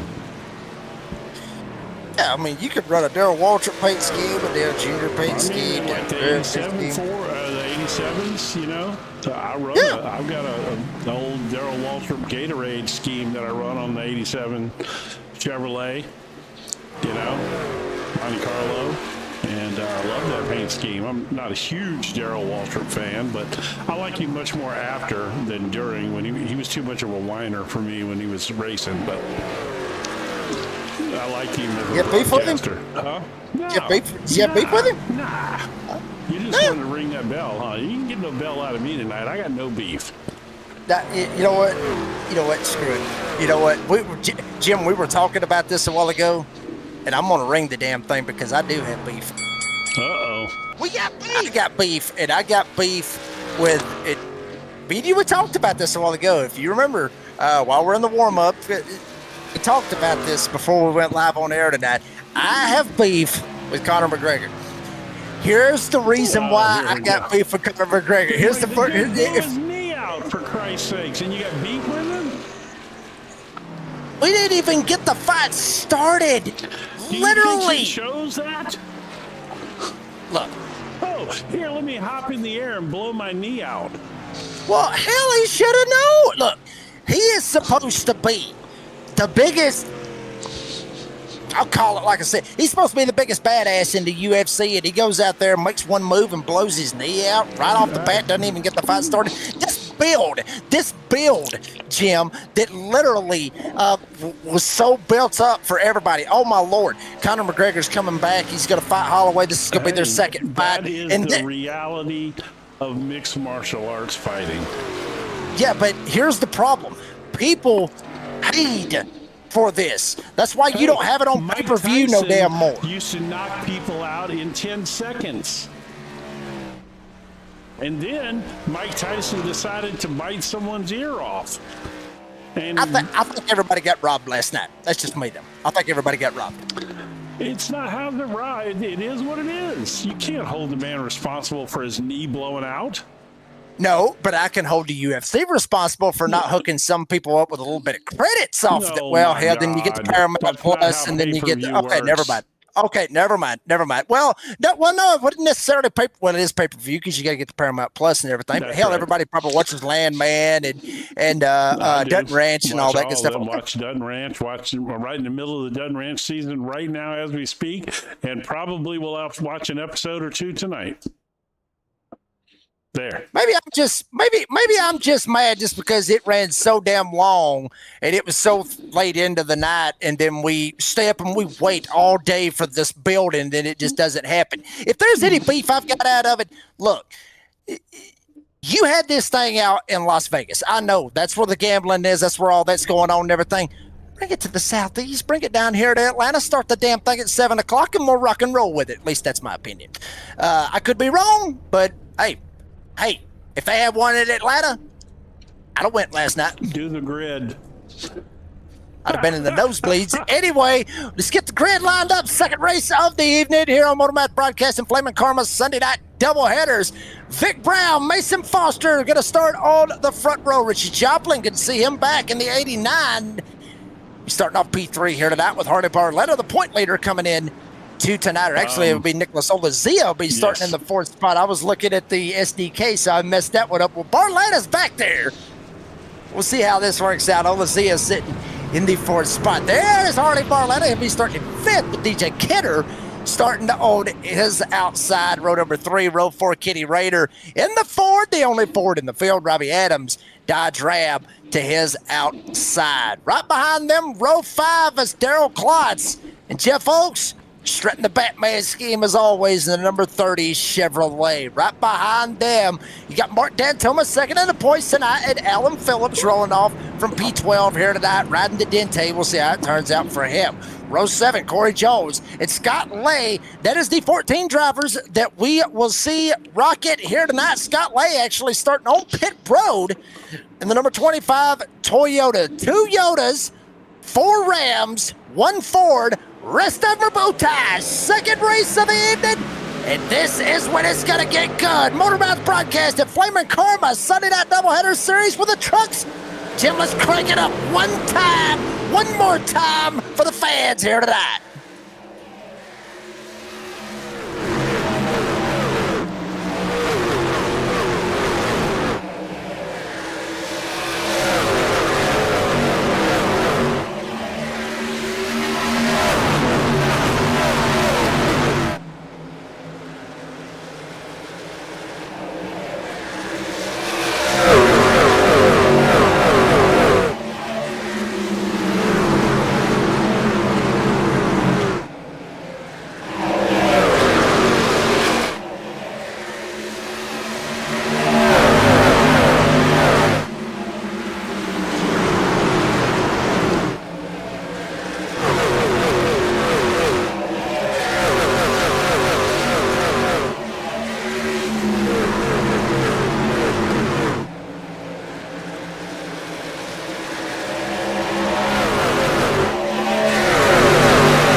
We are not here with Flamin' Karma.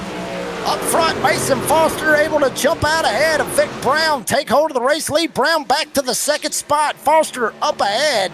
Fastest lap of the race so far was run by Foster, 23.438.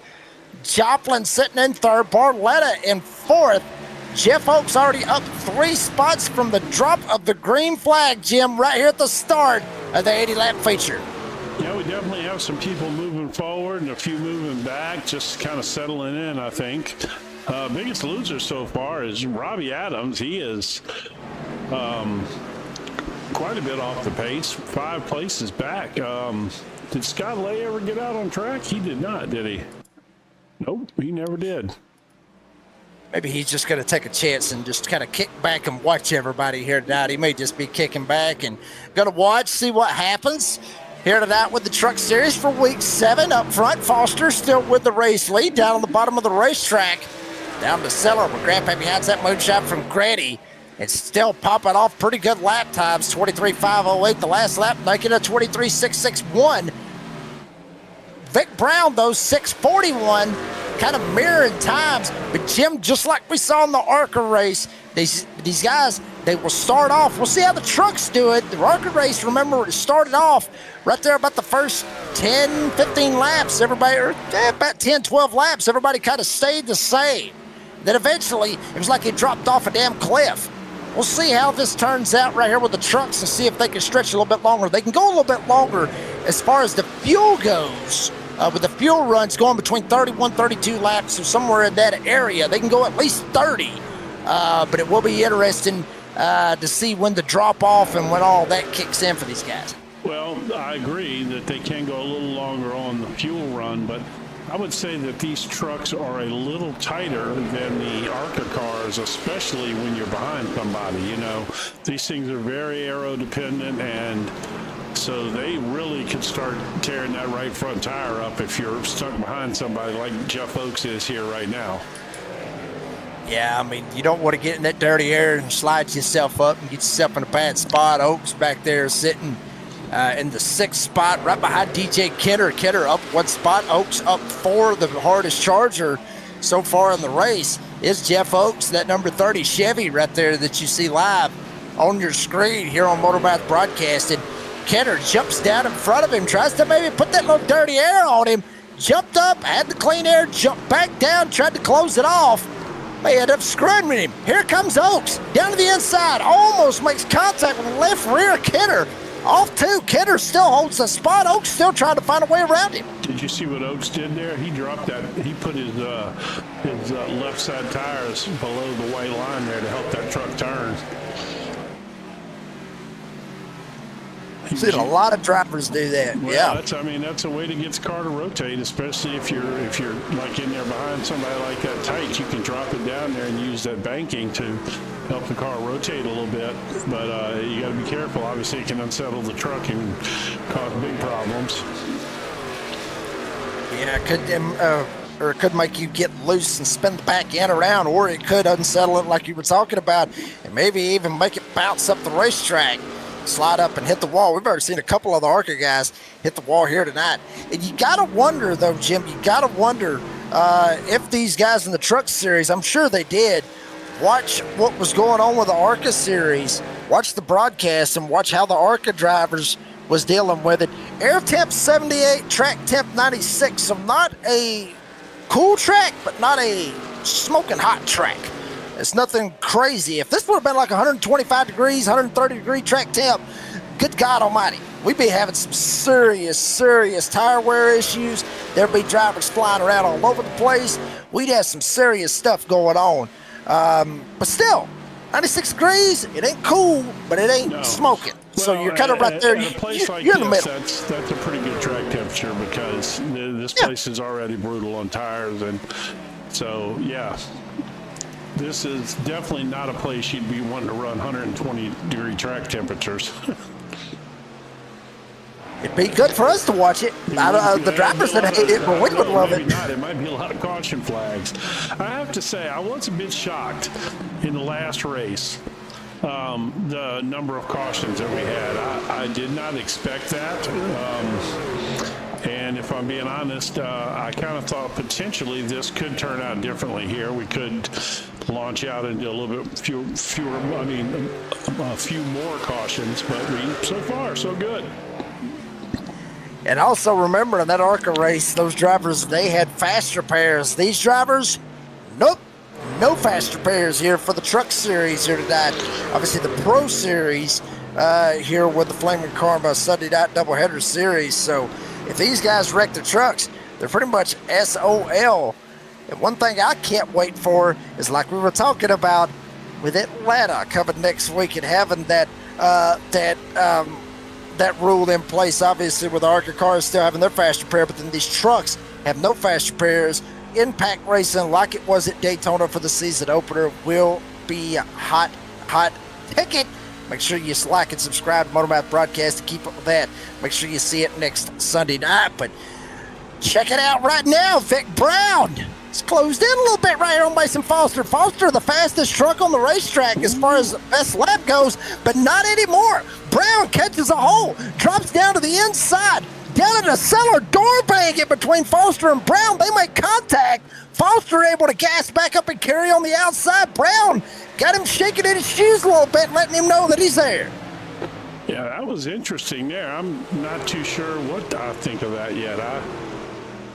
It looked like that, well, we definitely saw Foster wiggle coming off the turn, and it looked like Vic had a good run on him, but it kind of looked like Foster went down there and was trying to side draft him or even door bump him a little bit there to slow him up. But to be honest, I think that the fastest truck on track right now is Vic Brown. What it looks like is, oh, there he goes.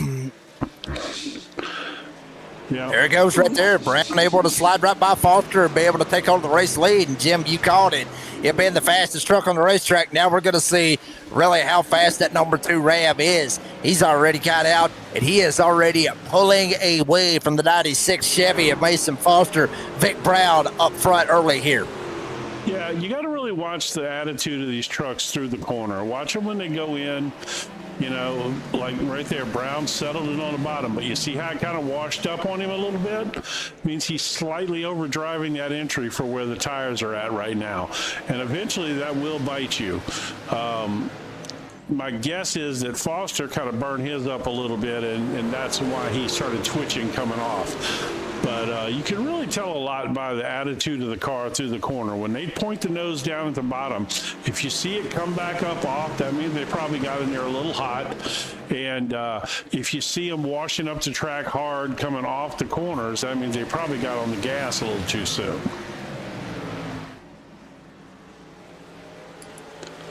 You see Foster right now with Richie Joplin right on his back door.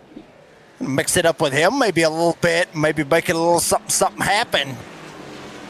See what happens as Joplin holds it on the inside. Foster right there in front of him. They'll still do-si-do if they can do-si-do around here with 26 of 80 on the leaderboard. Joplin up top tried to get a run, maybe arc it up top. Go in maybe a little bit on the middle side and then come back down. Where have we seen that at, Jim? Go in on the bottom, slide it up, and then exit down on the bottom. We've seen that a couple times here at Rockingham. Where else have we seen that? At another short track. 2 short tracks, mind you. Bristol and Martinsville. It can be done. And you see Richie Joplin maybe trying to make it work. Enter on the bottom, maybe slide up a little bit, and then enter down and then exit off the bottom. For me personally, I don't think that is the answer for this track. And the reason why is because this surface is so abrasive. If you let it wash up in the center, it's going to destroy that right front tire. Other tracks like Bristol, you can get away with that, you know. Even Martinsville, it's tough on tires, but you're not carrying the speed that you are here. But these banking, with the level of banking that we've got here, these trucks are carrying so much speed through the corners. Oh, as we see Joplin getting by, there we got Foster is already on pit road, and that is about 5 laps earlier than he needed to, or could have needed. Would have absolutely needed to. So I guess he's had enough of that. And Barletta went in with him. Obviously, the point leader coming into the night, so they going in just a little bit early, maybe undercutting right here on Brown and them. So we'll see what the case may be if Brown and them decides to jump on in. Nope, not yet. But a couple others is going to take that opportunity. Jeff Oaks, Alan Phillips, Daryl Klotz. Very come in. What we saw in the previous race, if I'm being honest. Yes, very similar, and we saw it happen. Obviously, with RMJ staying out, these other guys trying to undercut and trying to be able to make something happen. Here's the question, Jim. Will history repeat itself? Remember, these guys, we already see smoke from somebody right there for a second. Saw a little smoke on. Will these guys getting trapped a lap down and a caution come out? Will it happen again like it did in the ARCA race? It certainly could. You know, anytime that you're pitting, you know, ahead of the leader, which the leader's coming down now, so Olazia is staying out, going to try to lead a lap here, it looks like. Well, maybe, I say that, maybe he's probably going to pit, actually, but nope. Staying out. Going to lead him a lap. And that's points, Jim. I mean, granted, it's like I said, we still got, all the way to September, but these are points that these drivers can get. Just to get some points. I mean, good stuff. Kenny Brainerd. Black flag. Yep. I think he got him a speeding on pit road entry there, is my guess. That one's going to hurt a little bit. Mason Foster is back out and on the track. Let's see where Vic Brown comes out here. Yeah, you hate to see that for Kenny Rayner. Obviously, he's getting busted. I mean, this is one of the more weirder pit roads, Jim, out of all the tracks that we kind of go to. You can't have issues getting down. It's kind of like a Dover, if anything. I mean, the pit road just kind of jumps up and bites you. It's not as bad as like Darlington or anything like that, but they can jump up and bite you. So Mason Foster, let me see if I can pull pit times up on this real quick. Okay, so Mason Foster pitted on lap 28, and his pit time was a 14.65. Okay, good. That's good, solid pit top. Now we look down here at Vic Brown. Vic Brown pitted on lap 31, and he was at a 15.050, which is, half second slower, but that's not the end of the world, right? Well, what this doesn't show you is time all the way down pit road for Mason Foster was a 45.65. For Vic Brown, it was a 48.5. 3 seconds slower, meaning he didn't get on and off pit road as efficiently as he could have. And he is now, right now, he is, what is he? He is 3 seconds, exactly 3 seconds behind the leader. It's a hell of a gap he's going to have to try to climb out of right there. It just depends on how fast you can get down. Every little bit under a green flag pit stop makes a huge difference. Absolutely a huge difference. So we'll see how Brown can bounce back from it if he can. I mean, he's still got time. We're still a little bit over halfway, Jim, so he's still got time to be able to bounce back and make something happen right here. But then he's got to work through all this traffic, and he's got to show the speed that he has had. And that is not how you do it. Richie Joplin right here to his outside, or inside rather. Joplin's going to slide on by. Now Brown, he'll go back to the 6th spot. Brown losing spots. He was in the 5th spot. Richie Joplin slides right on by him. He's back oh, baby, Brown must be in a bad spot. Yeah. Different. His truck is handling different than what he was used to. And now the gap is up to 3.5 seconds. So Foster's out here in clean air, and he's just making it happen. And I'm guessing that he probably learned a little bit of a lesson, being that he pitted a little early last time. I'm guessing that he probably burnt that right front off a little bit, and he probably learned a little lesson. And if you watch the attitude of his truck now going in the turns, although he did get a little rear end wiggle there. But you can see the truck is clearly rotating right now for him because he's got clean air on the nose and he's easing it into the turn. And that's gonna spell problems for the likes of Vic Brown, who was one of the obviously the fastest trucks on the track. Now he's mired back here in traffic, and it's a whole different game. He's still losing spots. I'm telling you, if you had Vic Brown in your office pool, I think you might be in trouble. To be honest with you, Brown not in a good way right now in that number 2 All-Town Dodge Ram. Sliding on back, losing spots. That is not what Brown needed here tonight. Was one of the fastest trucks. But Mason Foster is still with a fast lap, 23.357. Still up front and by a good margin over Jeff Oaks, almost 3.5 seconds. You see Mark Tuma right here trying to mix it up as well. Got Kenner right there in front of him, as well as Alan Phillips. One driver up on the backside retaining wall. Looked like it might have been Corey Jones in the 63 Toyota, slid up, bounced up into the wall, and Dan Tuma able to slide by. Was that who it was? I believe it was Corey Jones. I believe so. Was. Yeah, well, I'll tell you what, this place will definitely throw some curveballs at you. I wanted to see how Barletta got on here. He pitted early with Foster last time, and I wanted to see how he was getting along pretty good. Right now he does have some clean air on his nose. He's got a big enough gap that he does have some clean air, but it looks like Richie Joplin is going to take it down to the low side here and drive right around him. Boy, I tell you what, Joplin's trucks was hooked up coming off there, huh? Yeah, Joplin's truck absolutely rolling here tonight at number 89. Vic's coming back now, trying to. Oh, hell, here he comes down to the inside. Point leader of Harley Barletta. Working up on the top, Brown able to slide by. And at one point, we thought Brown might have been out of it. Now here he comes.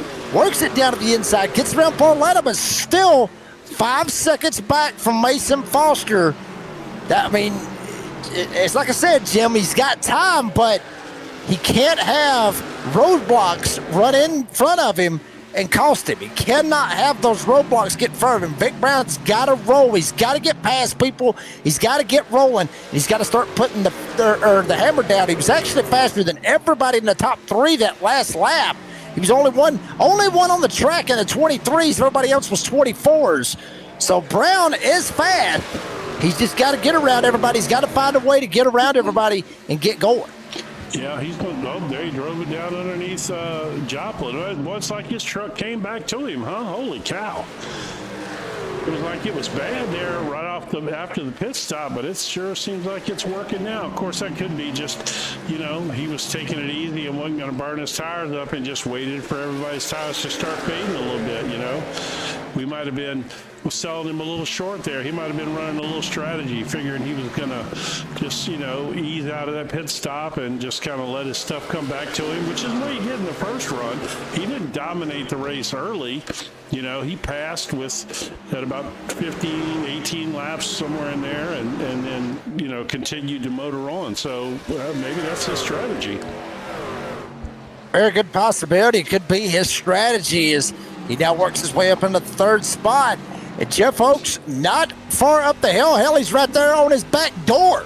So Brown's got to get by him. Here comes Brown down to the inside. Where did he come from? Found a little love luster, a little bit of erotic in that number 2 Alltel Dodge Ram.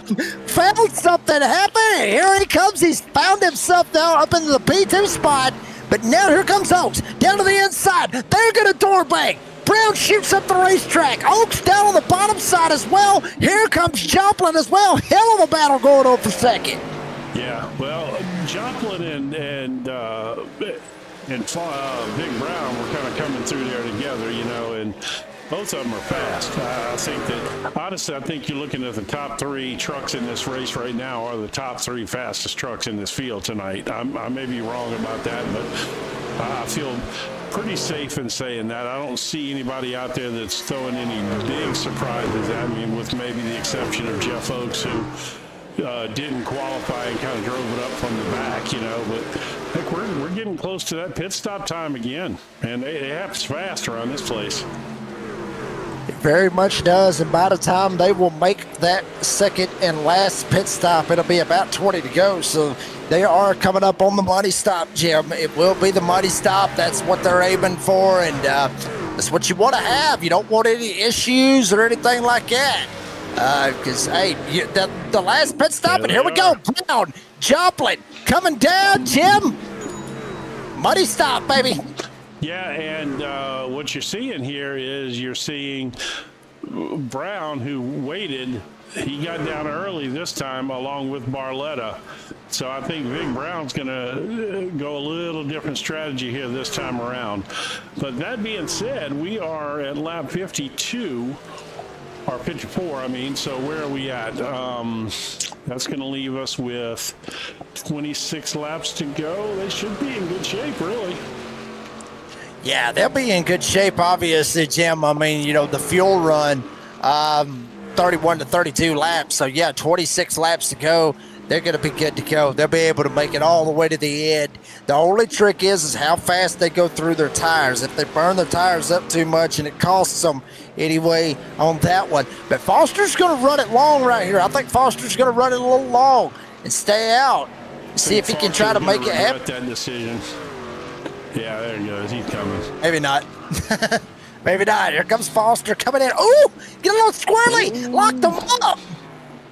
Did he get busted right there, Jim? Busted. Black flag. Oh, damn. He got busted. Flag for Mason Foster. Cost himself the race right there.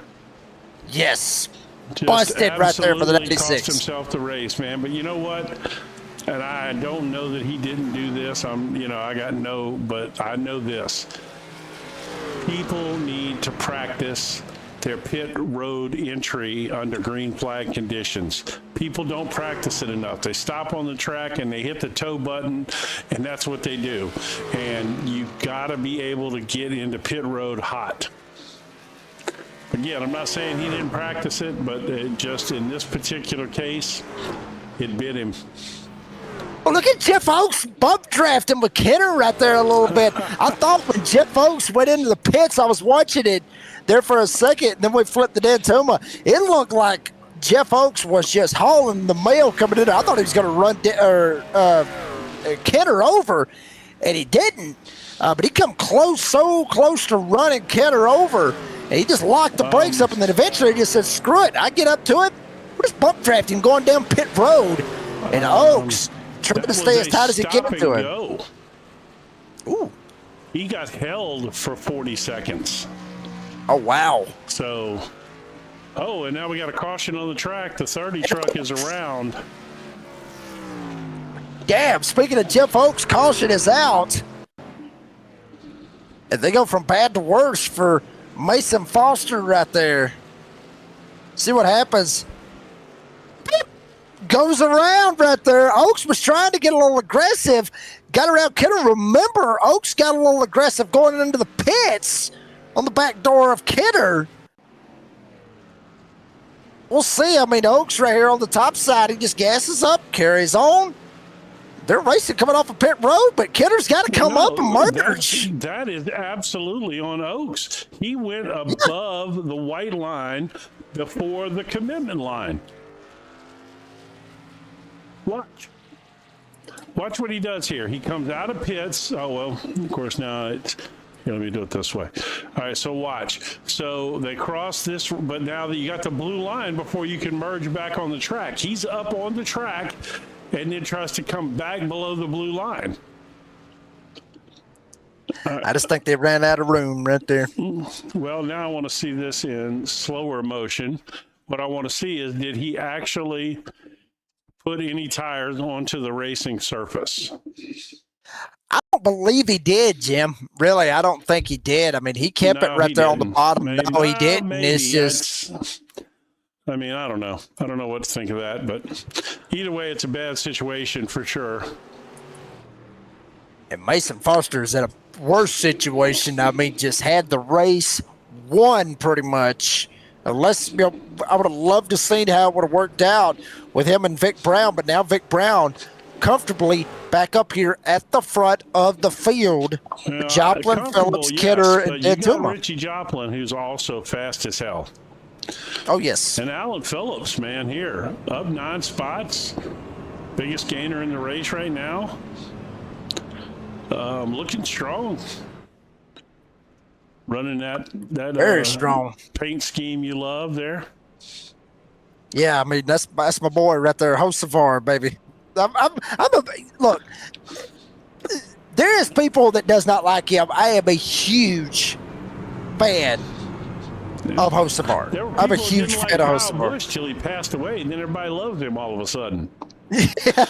No, seriously, how many people you know that hated Kyle Busch? Now he's passed away. You know, everybody's a Kyle. It was the same way with Earnhardt. If you want to be straight, you know, half people hated Earnhardt.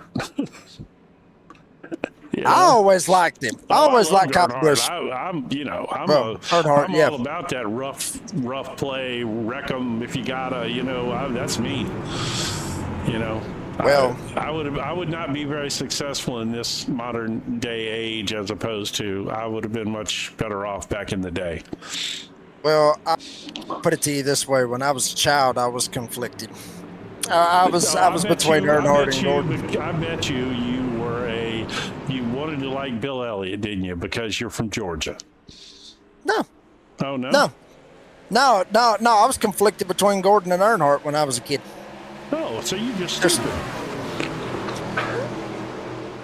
Vic Brown leads with 19 laps to go. Alan Phillips sitting in second. Alan Phillips up 10 spots from the start of the race. He's got the hard charger right now with Joplin sitting in third, Tuma in fourth. And obviously Harley Bartoletta now battling with Kidder. He's able to get up to the top 5. Kidder battles back as well as 18 laps to go. Brown finds himself back up here at the front, Jim.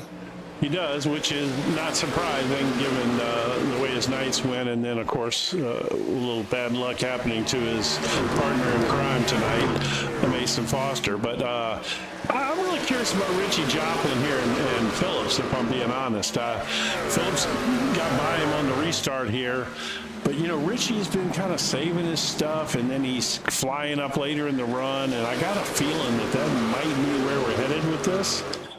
Which, by the way, Phillips pitted on lap 56 for tires, so he's got some of the fresher tires out there. And by the way, Harley Barletta has the freshest tires out there. Pitted on lap 59. Well, Barletta opposite the damn. That ain't gonna help Slits your tire up. wear any. No, sir. Gets into Kidder, slides him up the racetrack. Klott's able to fire away and get around the outside. Battle for fifth. Kidder gets a double dose of it. Loses both spots to Klotz and Barletta, so both drivers slide by him inside and out, splitting him.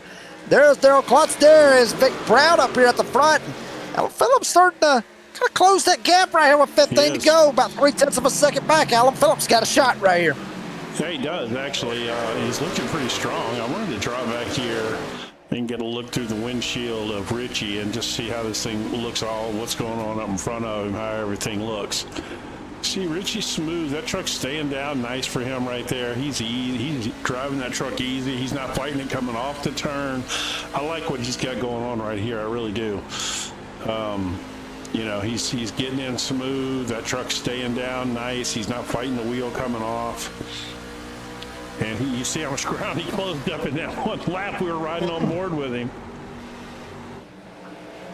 What a run Richie Joplin gets right there. Had to back out of it going into one, damn near running over Alan Phillips. How about Mark Dantoma, second in the points tonight, coming into tonight, and maybe trying to get him a couple of positions, or a couple points rather, maybe have a shot for that point lead. Barletta back in sixth, 2.5 seconds, 3 seconds back from the race leader of Vic Brown. There's Barletta.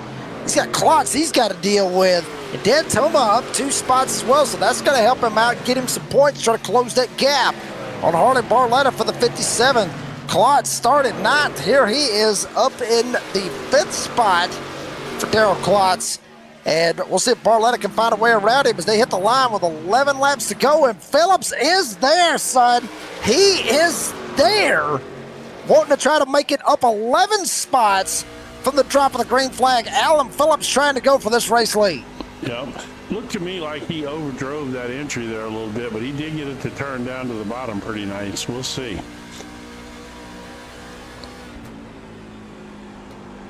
Oh, Vic's starting to wash up a lane off that bottom. Oh, this might Phillips may be wearing him out. Yeah, this might get real interesting here. Watch him. See, he gets down, but look, he washes up about a half a line there, then he turns it back down to the bottom, which means he's grinding that right front tire. When you're mid-turn and you're going back down to the bottom, that means you are grinding the hell out of that tire to get it to turn and go back down. Now there, he got too much smoother there. Much better line through there that time. Yeah, Alan Phillips still trying to work on Vic Brown, maybe pulling a little bit of Intimidator or a little bit of Hurricane style on Brown to kind of mess him up. Joplin slid back a little bit, so is Dantoma. Joplin back into the 3rd spot has slid back a little bit. Dantoma right behind him. Klotz and Barletta still ways away back. So it's basically come down to a 2-horse race. The 2 of Vic Brown, the 77 of Alan Phillips. The battle for this race lead coming around this time with 7 laps to go.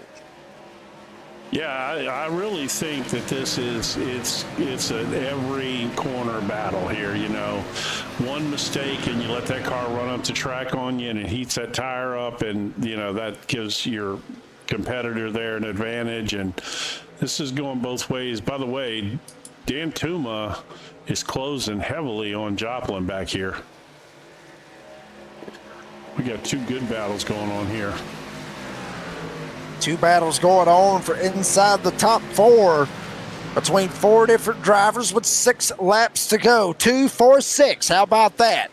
Never could have thought that one up. Phillips still trying to close in on Brown. There's Barletta. Battle going on with him and Daryl Klotz. This is for a top 5. And Barletta needs this spot, Jim. He needs it bad. That's why you see him really getting aggressive with Klotz. Damn near turned him over in 3 and 4. Barletta needs this spot because Dantoma, he just slid around Joplin. So Dantoma will go to the 3rd spot. That is more points that Dan Tuma can gain on Harley Barletta here at Rockingham. Yeah, good run for Dan Tuma. That's exactly what he needs with the points battle on the line. This kind of gap here just kind of seems to be maintaining itself here lately. Last few laps here, they really have been about the same distance apart. We got Clocks and Barletta. Barletta just got by Clocks there. So he picked up one more of those spots back. Kind of evened it back out. Yeah, we're going to jump back up here up front, though, obviously. Yeah, this is the battle for the race win right here with Brown and Phillips. Brown and Phillips. Brown started on the pole. He's got the fastest lap of the night, 23-2. Phillips got up into the wall a little bit. Might have cost him here, or did it? Right on the back door. Coming this time. Top 2 drivers, but 2 laps to go here at Rockingham. He might What just be is driving gonna the happen? wheels off of it. Look at this. Look at this. If Phillips has been saving anything, Jim, this is the time that he needs to unload it and let her eat. He sends it in hard right here on Vic Brown. Maybe try to pack the air on the spoiler and shove Brown up the hill and just do it the old school way. Take the air off the spoiler. He's got 2 more shots at it between 2 different corners. White flag, bell lap for the second race of the night. The main event, the feature event of the Flame and Karma Doubleheader Sunday Night Series. Vic Brown. Here comes Phillips. Phillips got 1 more shot. Brown slides up just a little bit.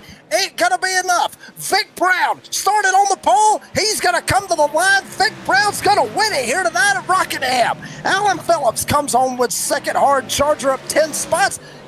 Mark Dan Tuma will finish 3rd. Richie Joplin will get 4th. And Harley Barletta was able to get around Daryl Klotz and get the 6th spot here this evening. But Vic Brown, hot damn, Ryan Newman's back in victory lane. How about that one? It is good to see that all-tail livery back in victory lane for sure. Light them up. Let's go. There we go. There it is. And boy, that literally takes it all the way back to 2003 kind of style right there. Ryan Newman doing a burnout just on the truck, literally. Yeah, I was a big Ryan Newman fan. I kind of like the way he came up, racing modifieds and stuff. That's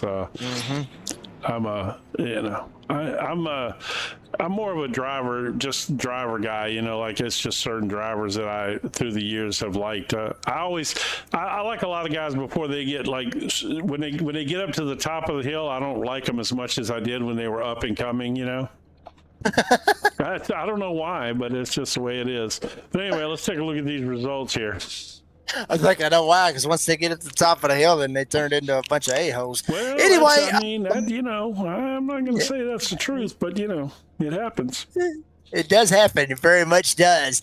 Here we go. 80 laps here tonight. 77. Make it 77.5 miles if you want to call it anything off of it. 5 green flag lead changes between 5 different drivers. 5 different drivers took a shot and took the lead here tonight. 1 caution for 3 total laps here tonight. Alan Phillips, hard charger, up to 2nd position, up 10 spots, with Mason Foster still had the most laps led, 43 of them. And Vic Brown has the fastest, 23.202 for Vic Brown, and also started on the pole. And after 33 laps led, Vic Brown wins it with Alan Phillips in 2nd. Mark D'Antoma will get 3rd.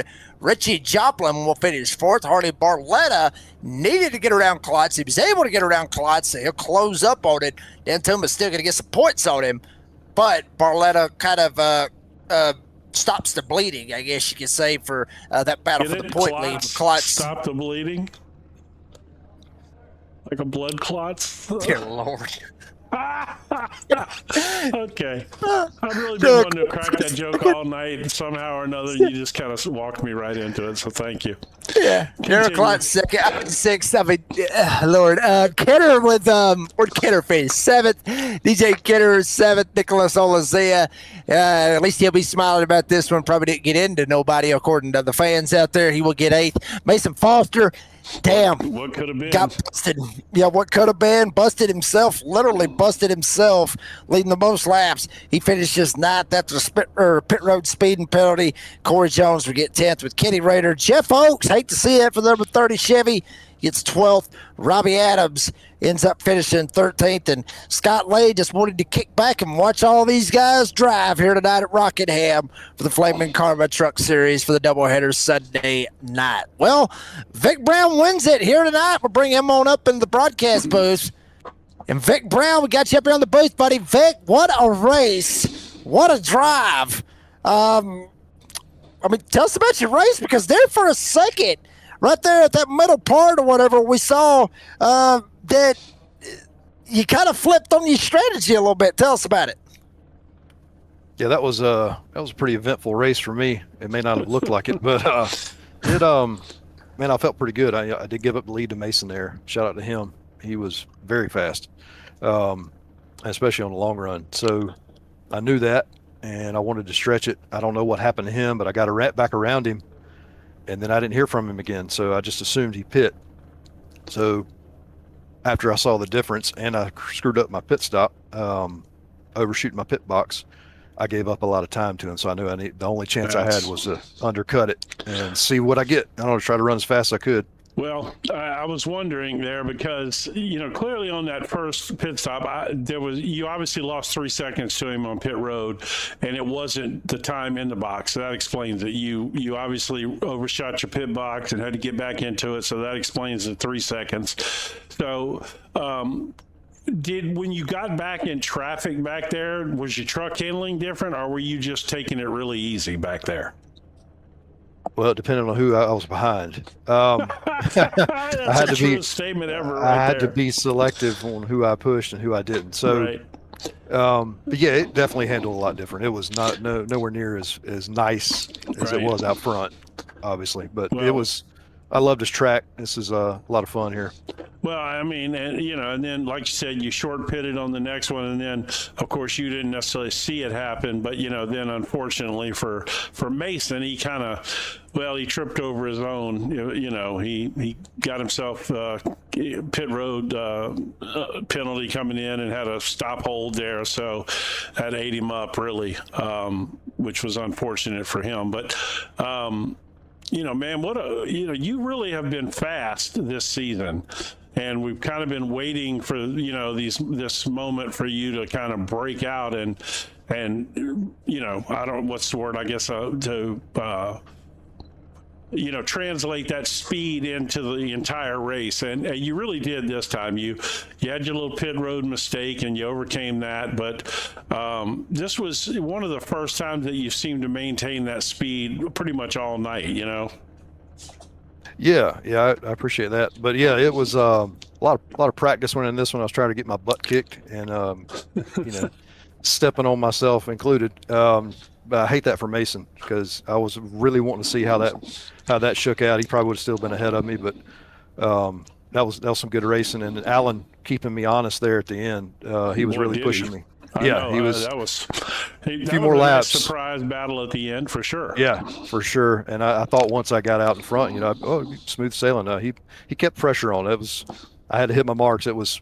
Whatever that last run was, I tried to hit it exactly like my qualifying laps, every lap, and that's the only thing that got me here. So that's right. But yeah, that was fun.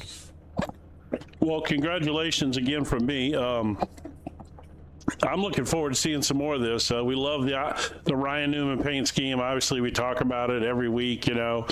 Flashbacks to some of the glory days when Ryan was that guy that was always sitting on the pole, and so far your season's kind of went Ryan Newman-esque. It'll be interesting to see how the rest of it shakes out for you. Yeah, if we can, I haven't looked at the schedule, but if we get some more tracks where you actually have to lift, I feel pretty good about it. And the strategy may hurt me here and there, and especially pit road, getting on and off will always be a struggle for me. But yeah, it's kind of felt like that. I feel like qualifying, I've got a decent handle on it, but the tracks where it's wide open and then having to save tires too, I will struggle. So, but shout out to you guys for doing such a great job up there in the booth and Man, that was wild there at the end. I really didn't expect that, but like I said, shout out to Alan and then Mark coming in third. That was great. Well, alrighty, Vic Brown comes home with the P1 here tonight. Vic Brown, buddy, congratulations on finish. Appreciate your time. You got any other sponsors, any other shout outs you want to thank, or is that about it? Oh, the only sponsor I got is my wife. I need to shout her out. Attaboy. So thanks, babe, for letting me come up here and taking care of the youngins while I'm doing this. And shout out to Truett and Barrett. They're in bed, sleep, so they'll watch it tomorrow. They like listening to you guys cut up and all that. So great job. Vic Brown gets the win. We'll see how he does in Hotlanta next Sunday night. Vic, buddy, congratulations on the win. Appreciate your time. We'll see you then. Now I feel pressure knowing there are children watching. Yeah, I don't know about that. Vic, buddy, appreciate your time. Thank y'all. Oh, now we got to clean it up. We got to clean it up now, Jim. We have to clean this up a little bit. That's right. Well, it's on him. It's his decision to let him watch. Turn the sound down. Oh, Alan Phillips comes on with a P2. God, I cannot believe it. Alan Phillips comes on P2 here tonight. Hard charger. Alan, buddy, what more could you have done to get the win right there? Was there anything you could have done different other than just drive up there and just wreck him? I was going to say, basically getting a bumper to him was about the only option I had. I was trying to drive it in deeper, let it roll into the corner, just anything I could, and we just kept matching off exit, so I never got a drive in the corner on him. So, yeah, I was just kind of hoping he made a mistake, and obviously he won because he didn't. Yeah, that was it was kind of a surprise to us that, when you popped up there at the end, and most of the race, I think we expected to see this Mason Foster, Vic Brown battle, and then it kind of withered away. And then there you popped up there, biggest gainer of the race, and man, you were fast at the end there. In fact, we even saw you scuff the wall, and we thought that was going to slow you down. But, man, it looked like you were just kind of hanging it out there, driving everything it had, trying to catch him. Yeah, I was going to say in the voice chat after the caution came out, I was like, well, I guess we're going to see if not saving tires is going to work this time, because I was overly trying to save tires in the first two runs, and I was faster at the end of the runs than everybody, but I just gave up too much time at the beginning. So, yeah, that's exactly what I was doing. I was just hanging it as far out as it'll go, and touch the wall a couple times, but it didn't hurt me too bad. Well, you sure made it entertaining there at the end. Yeah, wish I could have got side by side. That would have been a lot of fun, but this I needed is a few not more your first laps. Podium of the season. I know that. No, Right. I talked to you guys last week. Yeah, I thought so. Yeah. Well, they all run together. To be honest, I do about 12 broadcasts a week, so they do kind of run together sometimes. But no, I knew we had talked to you before, obviously. Yeah, you're really starting to find your own. Seems like I've said this to a couple of guys tonight, but it really seems like you're starting to find your pace and getting comfortable in these trucks, and also racing around these guys. You learn who you can push and who you can, and all that kind of stuff. Yeah, I think you nailed it right there. I think it's just knowing, who you can run really hard and who you give a little extra space to, and it's just picking your battles. So just trying to make it consistent. I'll Try to talk to you guys every week. 2 good weeks in a row for points for you, so that's going to help. Yeah, I've needed them. I had a couple bad races there at the beginning. Well, you got some drop weeks coming too, so in the end, this thing is you can get yourself right back in the hunt here. We're hoping for it.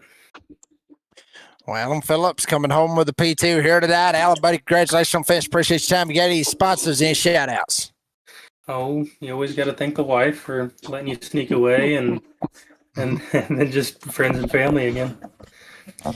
And Chili's. And Yes, Chili's. and Chili's. Mark was trying to follow me to Chili's again. He was. That's right. Oh, that was last week. I forgot. That's right. Wait a minute. Jim, help me, because I got a lot that goes on through the week too. Didn't Vic Brown win last week? I think it was Harley. No, Harley Barletta.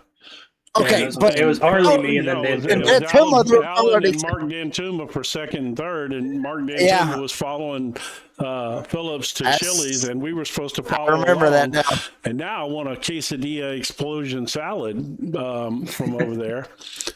But that's another story. Get us some gift don't know if cards. no We explosion, need but some, anyway. we need some Chili's and gift cards now. That's the next thing.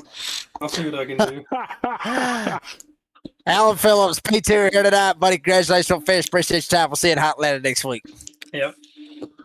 That was Alan Phillips. So send him on down, and we'll go to third place finisher, which is Mark Dantoma. Gonna get him a couple points out of this one right here, Jim. He's gonna help himself. Like that again, like I'm supposed to remember who the winner was last week. Well, technically, I was asking Alan. I mean, you know, hey, we've had both of us have long weeks. We know this, but anyway, Jim, so I was really that messed me up. I'm glad somebody else answered. I got it mixed up. Mark Dantoma comes over to third here tonight, 8 spots. Mark, buddy, good finish. Get you a couple of points right there. Help yourself out. Try to catch Harley, buddy. Tell us about it.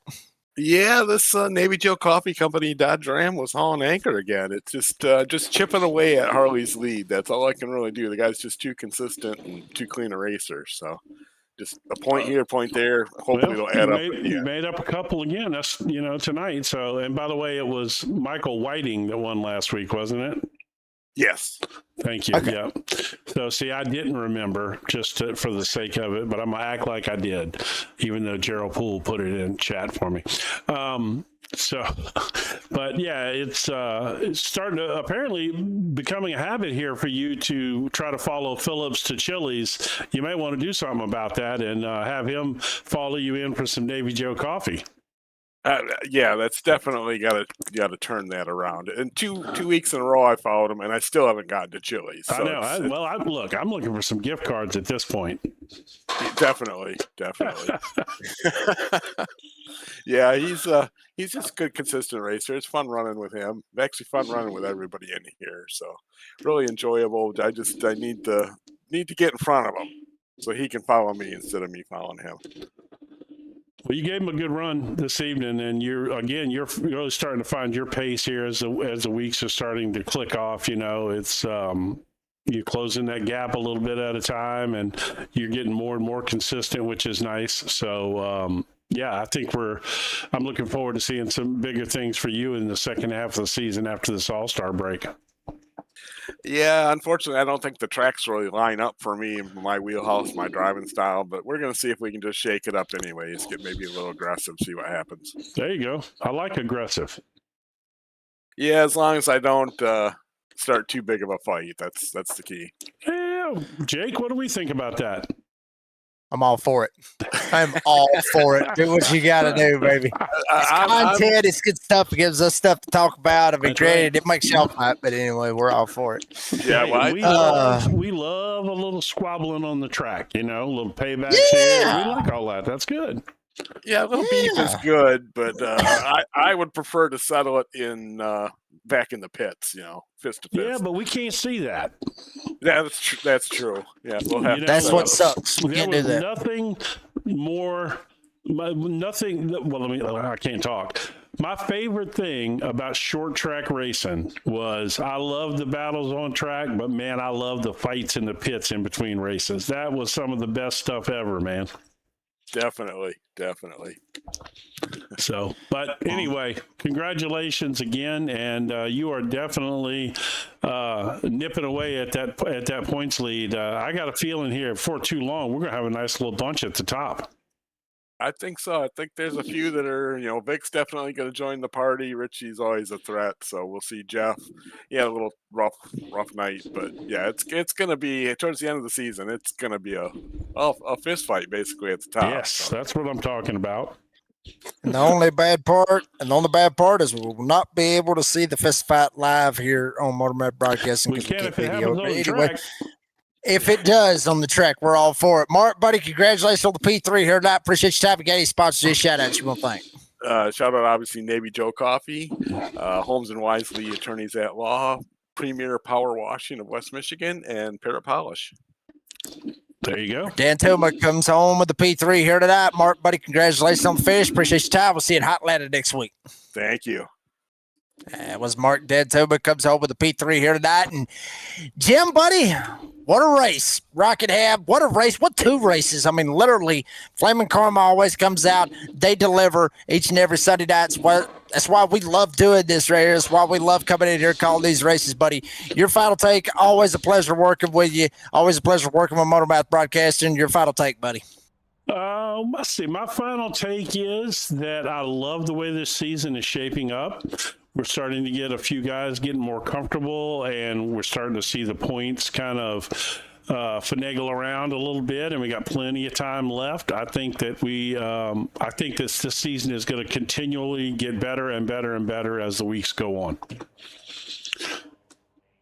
Yeah, I think so too. I think it's just only going to get better from here. So, folks, if you haven't yet, make sure you like and subscribe to Motormouth Broadcast to keep up with everything going on here. Keep up with everything going on here with Flaming Karma. Obviously, Max V's got their season starting up this Thursday night, so that will be interesting as well. Yeah. Maximum Velocity Racing, that'll be a good one to see how that one's going to turn out, all that good stuff as well. So keep it locked on ASR. I mean, you name it. We got it here on Motormouth Broadcast. That like hearing Jake, he is going to be doing the Maximum Velocity Thursday night race series this upcoming season with me. For those of you who don't like hearing me, well, tough tiddlywinks. I'm going to be there, but Jake's going to be there to cover for me and cover me up. It's going to be good, and we got another Thursday night series that's starting.